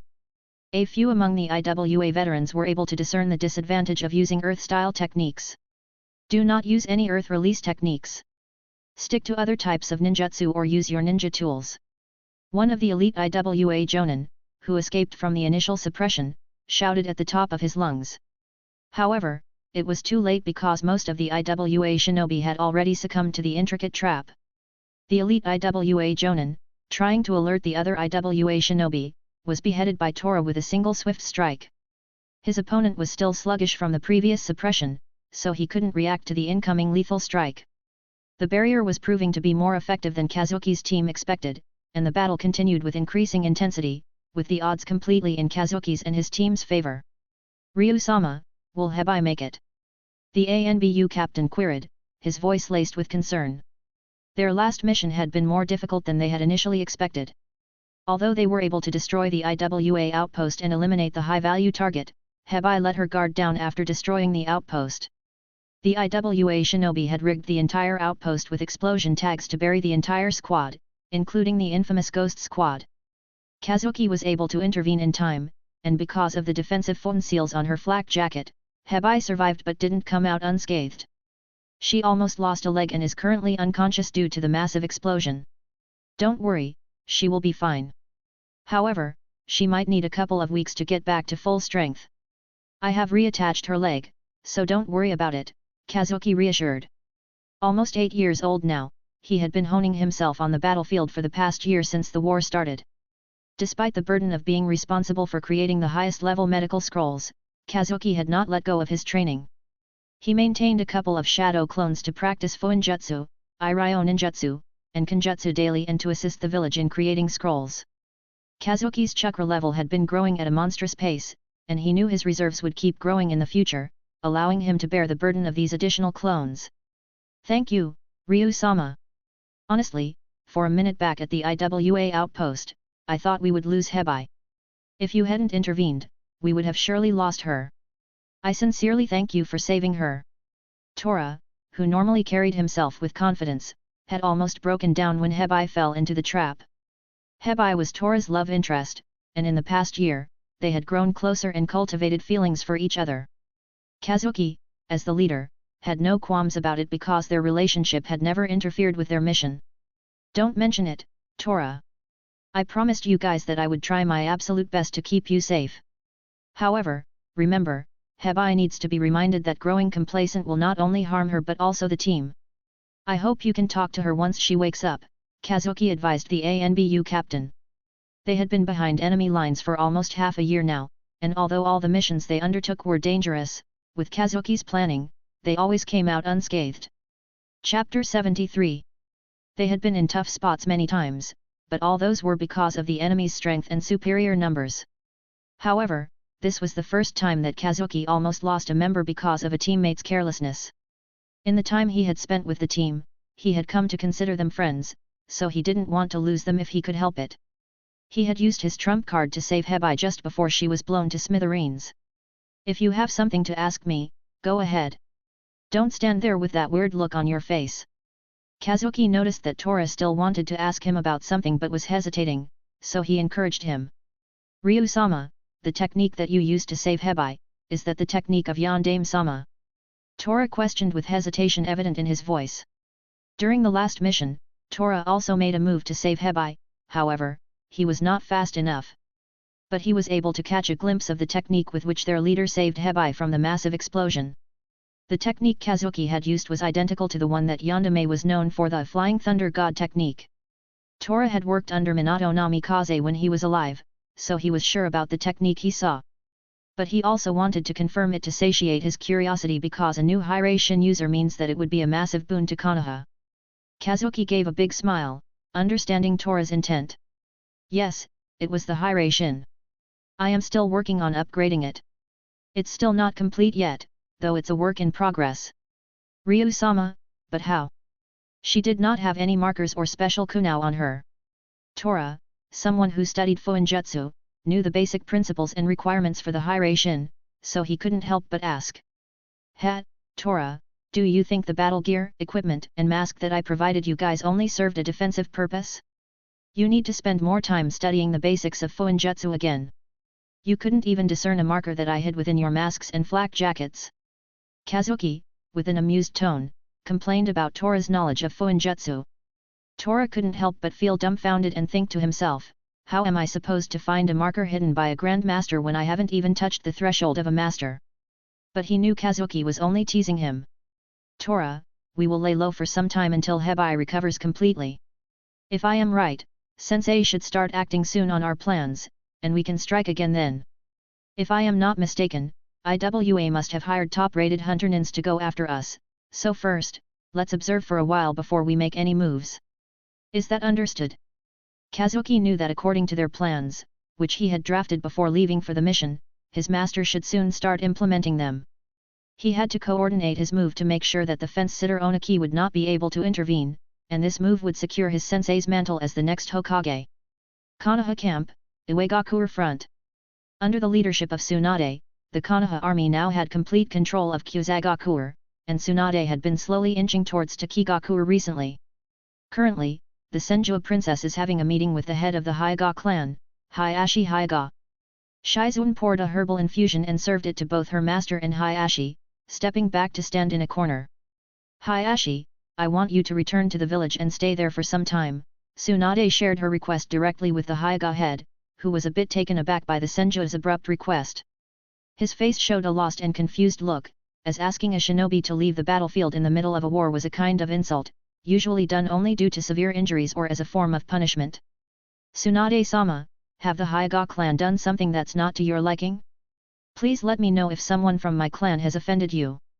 I will make sure to give you a proper explanation. Hayashi was partly flustered because, in the past year since the start of the war, the Hyuga had been reaping benefits almost rivaling those of their counterparts, the Uchiha, who were handling the Kiri front. He wanted to fix any issue that might have arisen. Tsunade quickly understood Hayashi's concern and spoke, "Don't worry, Hayashi, you misunderstand. There are no issues, but I want your help with a very important matter. Don't worry, you will go back to the village under the guise of being seriously injured, and you can return to the front after a couple of months. What do you think?" Hayashi, as a clan leader, quickly understood that Tsunade was planning something big, and she wanted Hayashi's help to carry out this plan. "Please tell me your instructions, Tsunade-sama. If it's something within my clan's power, we will help you achieve it."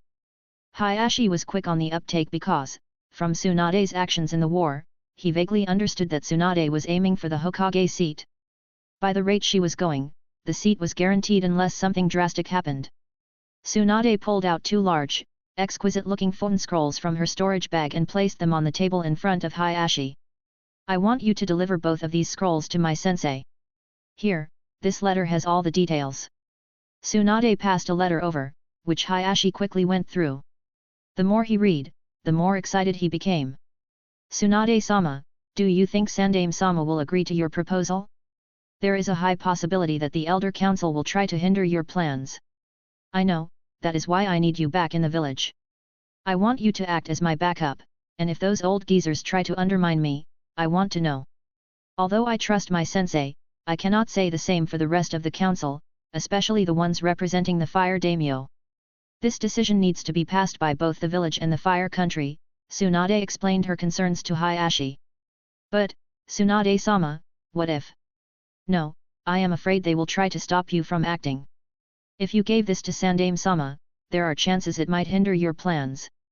Hayashi knew Tsunade was planning to go after the major villages by Juyu at the same time, and this step was a major plan, as the scroll she placed in front of him was a strategic-level resource created by the Phone Grandmaster. Don't you think I know about those old coots, especially the ones under the Fire Daimyo? I know them better than you think, Hayashi. I know how far they can go for benefits. So that's where you come in," she said, placing a small storage scroll in front of Hayashi again. This contains 4 more of these Fuinjutsu scrolls. In case the council holds back from dispatching these 2 scrolls to the other 2 battlefronts, I want you to discreetly send 2 of these scrolls to Jiraiya and Fugaku. Is that understood? Tsunade narrowed her eyes while stressing the importance of the upcoming mission. Hayashi, you should know how valuable each of these scrolls is.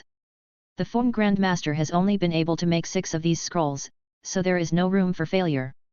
Tsunade explained the importance of the upcoming mission, and Tsunade was not exaggerating about the importance of these scrolls.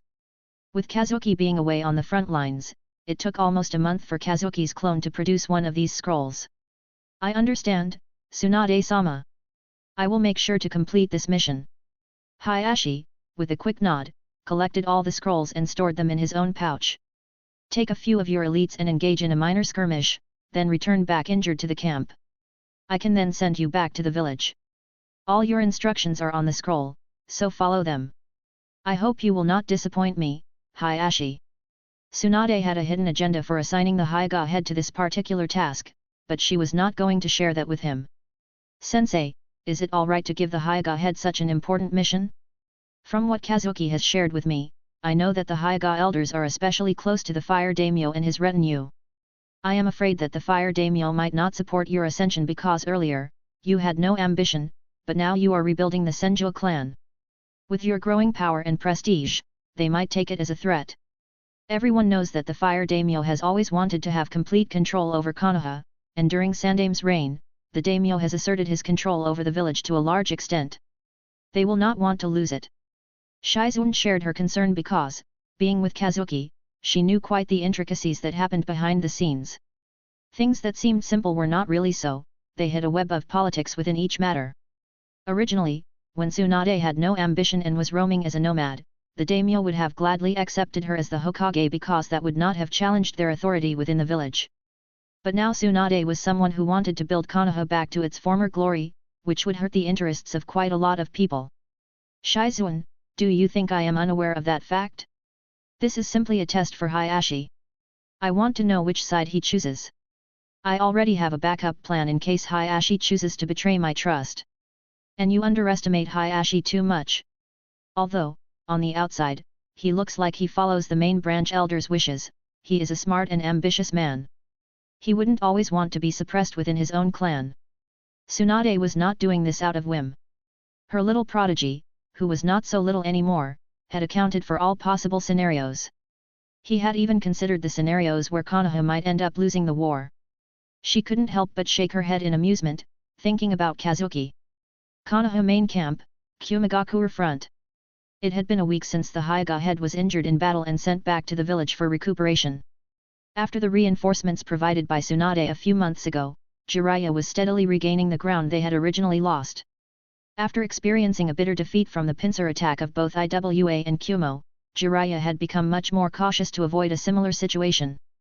Shikaku had taken that loss personally, as quite a few Nara elites had to sacrifice themselves, along with other leaf shinobi, to make time for their troops to retreat. Since then, he has been devising more aggressive tactics to inflict maximum damage on the Kumo troops. In recent months, with the Eight Tails Jinchuriki being redeployed to the Iwagakure side, the Konoha army was regaining lost ground rapidly. Shikaku, how's our current situation? Have we received any updates from Sensei? Jiraiya, the commander of the Kumo front, peered at the map containing the recent enemy troop movements. None, Jiraiya-sama. We haven't received any updates from Sandame. According to the logistics team that reported earlier, it seems like the village and Fire Country Higher UPS are in a state of unrest. The Fire Daimyo even made a personal visit to the village to have a discussion with the village elders council and the Hokage. Shikaku gave a quick report on the status of the village. Jiraiya raised his brows and looked up from the map, as if to question if the situation had anything to do with Tsunade's planning, and Shikaku responded with a quick nod because they were in the middle of a meeting. As for our troops, we should be able to regain control of all the positions we initially lost and re-establish our first defense line again. Shikaku knew how important this was. The major contributors to helping them achieve it were Tsunade Senju and the rumored Ghost Squad of Konoha. Without them applying enough pressure on Iwa and essentially pinning down Onaki, Kumo wouldn't have redeployed the Eight Tails to the Iwagakure end. Even the Raikage himself was actively taking part to regain control of Takigakure from Iwa.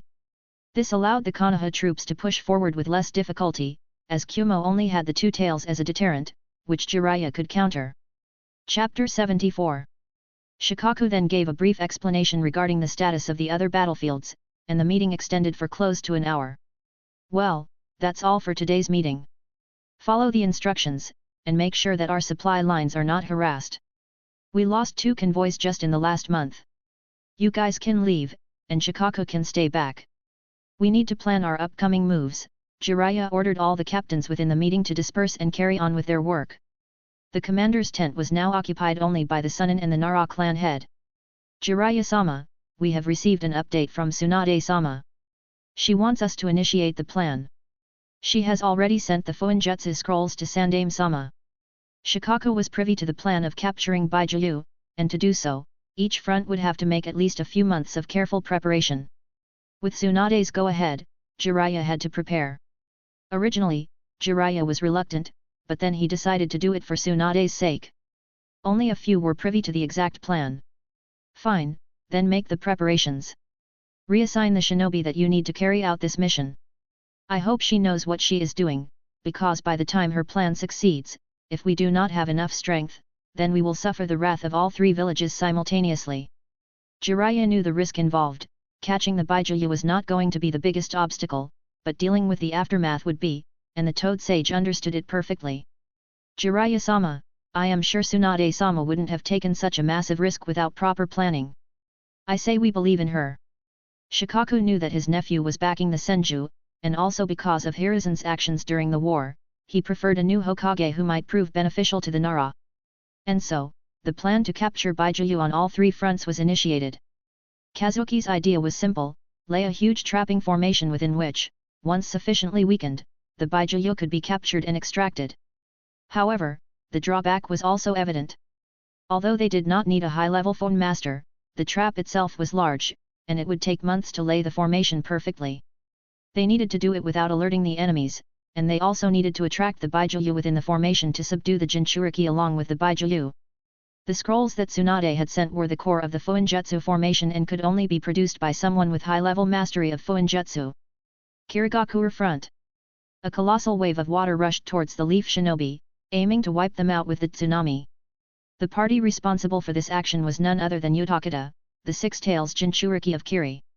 After Obito suffered a loss at the hands of Shisui, he refrained from attempting to assassinate the Uchiha for their Sharingan out of caution. Even Zetsu kept a fair distance from him, as Shisui's Mangekyo ability was considered dangerous and a potential hindrance to future plans. The Mizukage had regained control of himself because he had broken free of Obito's genjutsu, so he was doing his best to rectify Kiri's situation in this war. Although they seemed aggressive in this war, Obito's initial interference had nearly brought Kiri to its knees. Obito's defeat was a blessing in disguise for Yagura and Kirigakure. Yagura's final trump cards were the Baijiu, and he wanted to stall the Leaf side until the end of the war. Surrendering would force them to pay massive reparations to the Leaf. Doton, Dorijiki, Earth Release, Earth-style rampart. Multiple elite Leaf shinobis formed a line and raised a colossal wall to counter the incoming tsunami. Utakata, noticing this, quickly transformed into his Baijiu form and started charging a Baijutama. However, the Leaf shinobi couldn't do much because they were defending against the tsunami, relying on their confidence in their commander. Fugaku, on standby, quickly formed his golden Susanoo the moment he detected Seiken forming the Baijutama. He rushed towards the colossal Baijiu and rammed it head-on with his golden Susanoo. The force of the impact was so strong that it interrupted the 6 tails Baijutama. The 2 colossal entities started a brawl to overpower the other party. Meanwhile, on another part of the battlefield, Uchiha elites were engaged in a deadly battle with the elite Kekii Genkai ninja of the Kagaya clan. The current Kiri still had a respectable number of clan shinobi with bloodline limits, like the Kagaya, Yuki, Hojiki, etc. However, the recent actions of Kagaya members have raised concerns. Yagura decided to use the Kagaya clan as a vanguard to face the formidable Uchiha head-on. Yagura's intention was to kill off the Kagaya members without dirtying his own hands. 2 little shinobi, one from the Uchiha clan and the other from the Kagaya clan, were locked in deadly combat. Although the Kagaya clan seemed fearsome, as the battle progressed, more Kagaya members fell, and the intensity of the clan members only increased. Even some of the Uchiha elites fell due to the relentless attack from the Kagaya clan members. However, none of the other Kiri members showed any concern for the deaths of their fellow village shinobi. It was as if everyone within Kiri wanted the Kagaya shinobi to vanish. Itachi Uchiha maintained a certain distance from the Kagaya kid he was facing, none other than Kid Kimimaro. Itachi realized that his opponent must be younger than himself but relatively better than some adult Kagaya shinobi engaged in battle. Itachi flickered behind, intending to finish the battle with a kunao to his enemy's neck. However, Kimimaro quickly reacted, Karamatsu no Mai, Dance of the Larch. Bone spikes sprouted out of Kimimaro's body, and Itachi flickered back to avoid being pierced by the bone spikes. Itachi now understood why the kid had been keen on closing the distance. Kimimaro was an anomaly even within the Kagaya clan. After their clan patriarch realized that he had awakened the rare Kekii Genkai trait Shikatsumayaku, Dead Bone Pulse, he had been wary of Kimimaro and had him locked up. The Kagaya patriarch even used a slow-acting poison passed down from their clan since ancient times to kill off Kimimaro before he matured.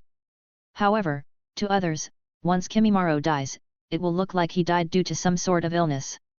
Katon, Senketsu Beni, Fire Release, Phoenix Sage Flower Nail Crimson Itachi, who retreated quickly, weaved hand signs and launched multiple shurikens infused with fire chakra to bombard Kimimaro. Kimimaro quickly reacted and dodged a few flame shurikens. However, Itachi kept firing more flame shurikens towards his target. Teshi Senden, 10-finger drilling bullets. Kimimaro countered the incoming projectiles with his own bone bullets. Kimimaro then created 2 short swords made of bones, one for each hand, and rushed forward to engage Itachi in close combat. Meanwhile, Fugaku and Utakita were engaged in a fierce battle. Fugaku ensured that Utakita had no chance to charge a Bijutama and launch it on the Konoha shinobi. The Golden Susanoo quickly used its blade to deflect an incoming tail strike, and when the Six Tails wanted to continue the relentless strike, Fugaku activated his Manjikyu ability in one of his eyes. Amaterasu, a pitch-black flame engulfed the tail that was about to strike the Susanoo. The Six Tails Jinchuriki quickly retreated back to the shoreline because he could feel the threat from the black flames. Utakita used a large amount of water to douse the tail of the black flames, but it seemed useless. The Six Tails, residing within Utakita, couldn't help but quickly yell at his Jinchuriki, "You damn fool! Water cannot douse such a flame, seal it with a phone technique before the flame spreads." However, Utakita was dumbfounded because he didn't know any good techniques. "But Rokubai, I do not know any Fuinjutsu, you should know that." Utakita and the Six Tails shared a neutral relationship. Although they weren't friendly, the Six Tails would help him in times of need. "Moron! Quick, switch with me. If you want to die, go and die alone in a pit somewhere, don't drag me along," Rokubai admonished his Jinchuriki. However, Utakita didn't retort but quickly gave control to the Six Tails. The black flame had now completely engulfed one of its tails, so it was too late to seal it. The Baijuyo quickly shot a large water blade and ruthlessly severed one of its own tails, which was on fire. The Baijuyo roared in anger due to the pain and charged again to clash with the Susanoo with more frenzy. Rokubai released a large amount of acid fog to attack the Leaf Army. Fugaku decisively used a large-scale wind technique to create a sandstorm, pushing back the acid fog using the sand that covered the beach. Fiton, Mugen Saji de Tapadot. Wind release, infinite sand cloud great breakthrough. Fuagu also quickly followed through with a fire release technique to ignite the fog because the Six Tails was not showing any signs of slowing down the fog attack. Katon, Gamekyaku, fire release, great fire annihilation. The colossal wave of fire that the Golden Susanoo created collided with the fog. The moment they made contact, it resulted in a massive explosion that pushed both the Six Tails and Susanoo away from each other. The resulting explosion made both armies pause the battle for a few brief moments. The battle has continued for quite some time now since the large-scale explosion. Both Fugaku and Utakita were trying to gain an upper hand in the battle. Shisui had refrained from using his Manjikyu so as to guard against the unknown enemy, and the Three Tails was not taking part in today's battle. Currently, only a handful of Kagaya clan shinobi remained, who might fall anytime soon. Even the Kagaya clan patriarch was killed by Shisui during combat. The elite Kiri Jonin who led this attack was carefully keeping an eye on the Kagaya shinobi numbers. This particular attack was launched to cleanse the village of the Kagaya clan. When he realized that his hidden mission had succeeded and only a few Kagaya remained but were already berserken at death's door, he decisively commanded the Kiri army to retreat back to their established defense line, leaving the remaining Kagaya members to their fate. After a prolonged clash, the Uchiha elites completely wiped out the Kagaya clan members. Even Itachi finally overpowered Kimimaro and defeated him. Kimimaro's now charred body lay with a kunai pierced through his chest, where his heart must have been. Itachi was surprised at how much of a challenge the Kagaya kid posed before being defeated by him. He couldn't help but praise his enemy for his resilience. After the Kiri army retreated, Fugaku chose not to pursue the enemy, as the recent clash with the Six Tails had almost drained him of his chakra reserves. The Konoha shinobi cleared the battlefield and quickly returned to their lines. A few minutes after the battlefield was cleared, a little white snake slithered through the battlefield, swallowing the corpses that were left behind. When the snake passed by a little charred corpse, it abruptly stopped as it could feel a very faint vitality from the fully charred body. Suddenly, out of the blue, the little white snake opened its mouth really wide, and Orochimaru crawled out of its mouth, covered in snake slime.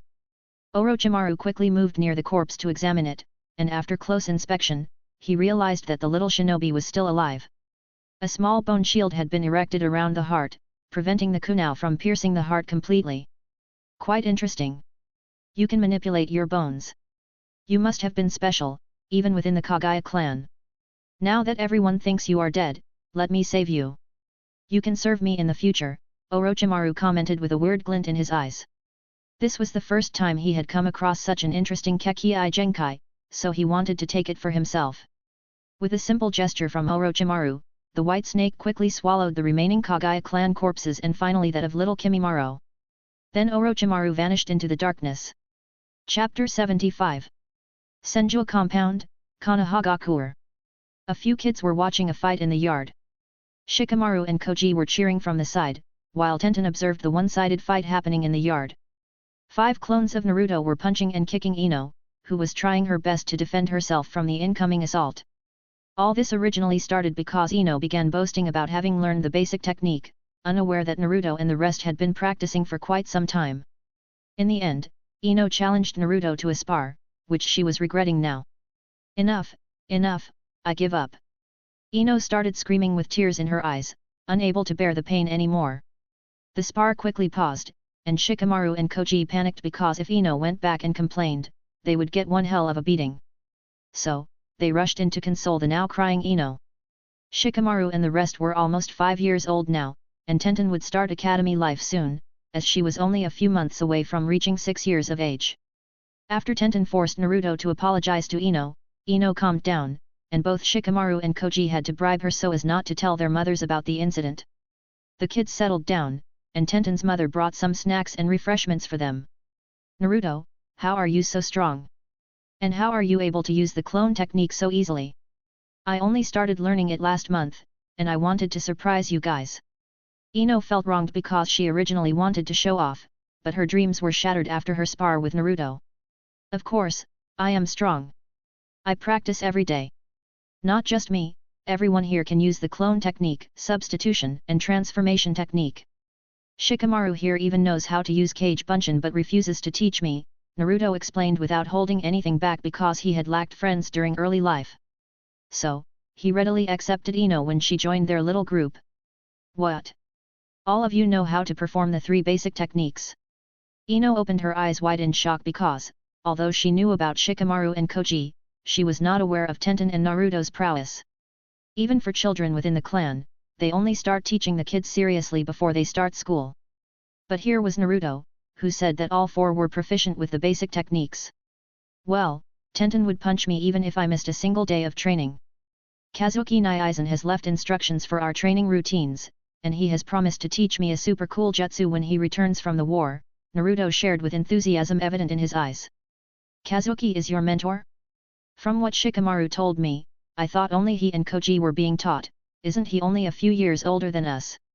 By the way, how come he was allowed to participate in the war? Ino, although she had heard of Kazuki, was not aware of many details. Ino only knew that Shikamaru's elder brother was fighting in the war but was not aware why he was allowed because she believed only those who cleared the ninja academy were allowed to become a shinobi, and as per what Shikamaru and Koji shared, Kazuki never went to the academy. That's because brother Kazuki is an absolute genius. He was the first one since the inception of the Ninja Academy by Nidame to have graduated without even enrolling in the academy. I don't think anyone else can repeat such a feat in the future. It was Tenten who started boasting about her future master to Ino. Both Naruto and Koji were nodding vigorously, as if affirming Tenten's words. Meanwhile, within Hiruzen's office, a high-level meeting was taking place. Most of the higher UPS from the Fire Country, along with the daimyo, were seated opposite the elders from Konoha and Hiruzen. Hiruzen, is this true? Is Tsunade going after the Baijuyu from other major villages? The fire daimyo questioned with a hint of anger and frustration in his tone. Yes, from the recent updates from the Uegakure front, it seems she has started working towards that plan, Hiruzen replied. He was having a headache. Not only did he have to manage the village during the war, but now the daimyo and his team had come again personally to exert control over the village affairs. Hiruzen, what is Tsunade thinking? Does she think that Konoha is Hashirama's private property? Or did you have a hand in her recent actions? One of the daimyo's advisors aggressively questioned the Hokage. Watch your words, we all know how much Shadame-sama has done for this village and country. I hope you remember how the Fire Country came into being in the first place. Disrespect Shadame-sama one more time, and you will bear the consequences. Hiruzen's eyes narrowed dangerously, warning the daimyo's subordinate who wanted to establish dominance. The daimyo simply gestured towards his subordinate and turned towards Hiruzen. Hiruzen, my subordinate is only frustrated because of the recent actions of Senjua Princess. He did not mean any disrespect to the first Hokage. However, my subordinate has a point. You need to provide an explanation. Aren't you the Hokage? The man was cunning, and he was the one who instigated his subordinate to check the reaction of the village council. What kind of explanation are you looking for, daimyo? Tsunade is only doing what is good for the village. Or are you suggesting that we lose this war deliberately?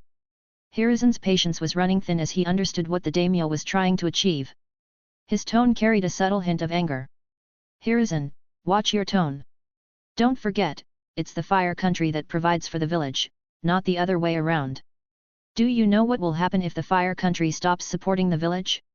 Or is the village trying to be the overlord of the entire Fire Country just because you groom shinobi? The daimyo wouldn't have the guts to speak such words if the Shadame or Nidaime were sitting here. Still, he knew he could push Hiruzen, and he had enough influence within the village even to challenge Hiruzen's authority to some extent. Hiruzen gritted his teeth but chose to keep his silence. He knew Konoha, although a military village, was not self-sufficient, and many clans within the village were covertly supporting the daimyo faction. So he had to compromise. Hiruzen even knew the daimyo was building his own ninja faction at an alarming rate under the guise of self-protection, but he chose not to comment at this time. He could argue that, just like how the village had a duty towards the Fire Country, the same could be said for the Fire Country, and if Konoha shinobi didn't defend the borders, then the entire country would be razed to the ground. So what does the daimyo propose in this situation? It's not like you can stop this war with just your words, now can you? Or don't tell me you want to go to the front lines yourself to defend the Fire Country's borders from its enemies. Elder Kenji did not hold much respect for the other party, so he retorted. The daimyo's face turned ugly, but he controlled his anger and chose not to comment on the Uchiha elder's taunt. Hiruzen, what Tsunade is trying to achieve will only further the conflicts between the major villages. If she keeps going down the same path, then I am afraid the Fire Country cannot support the village in this foolish endeavor. However, I understand her concerns too, so we can find a middle ground. The daimyo conveyed his thoughts. However, everyone knew that this was a blatant threat that if Hiruzen did not heed the daimyo's words, then the Leaf Village would not have the Fire Country's support. So what kind of middle ground is the daimyo suggesting? Hiruzen understood that this must have been the man's main agenda. After his advisor passed on Tsunade's intention to retake the Baijuyu, the daimyo hastily came down to the village to exert pressure. It's not entirely impossible for the Fire Country to support the idea, but it's better if we can share the gains, don't you think?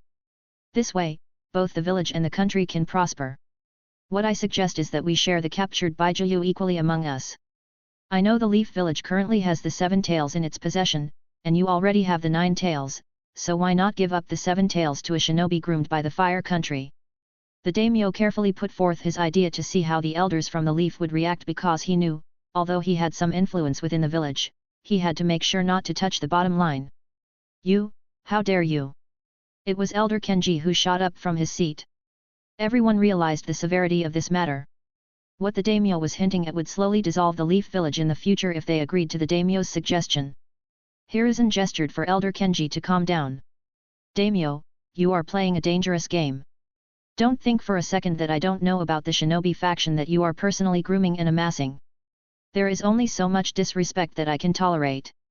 Never forget where you come from. The Fire Country is only standing because we, the Leaf Shinobi, are protecting it with our lives. Hiruzen's tone was dangerously low, and his killing aura was unconsciously seeping out, which made the daimyo's entourage flinch. Though the daimyo was someone of elite jonin caliber, he couldn't help but sweat because the man sitting before him was someone who could crush him within moments if he wished. So he chose not to broach this topic at the current time, as he would have time later. Fine, let's forget about the matter of Baijuyu for the time being. But then what I said still stands. If Tsunade ends up angering all the major villages and they end up targeting us with all their might, then we might have to rethink our support. The daimyo chose to step back in this instance because he knew pushing Hiruzen any further would only end in danger. This time, he just wanted to check the Leaf Village's bottom line. And I understand that currently Danzo's position in the Elder Council is vacant. So I have a suggestion. I will have one of my advisors fill up this position temporarily until the war is over. This way, it will make it easier for both parties to make important decisions. I wish Danzo was here, it would have helped us all. Although the daimyo said it was a suggestion, he mentioned it in such a tone that there was no room for argument. Hiruzen wanted to just bash the man's face in, but he knew having a conflict with the daimyo at such a time would only become counterproductive. He also understood that it was his fault for letting the daimyo gain influence right under his nose within his own village. So he could do nothing but nod, although he knew that by doing so he would be essentially letting the daimyo interfere in all major decisions of the village henceforth, but he had no other option because the resources for the village still had to come from the Fire Country. The meeting lasted for another hour, and by the time it came to a conclusion, the relationship between the sides had only soured more. The daimyo had asked the Hokage to pressure Tsunade regarding the Baijuyu matter. Even both the scrolls were to be withheld and not dispersed but kept as a strategic tool to use during the village's time of need. Although Hiruzen reluctantly agreed, he couldn't help but smirk internally. He knew that, because she was being restricted, his student Tsunade would only push back more strongly, and with that little cunning devil by her side, he knew Tsunade would end up achieving what she had set out to do. Thanks for listening.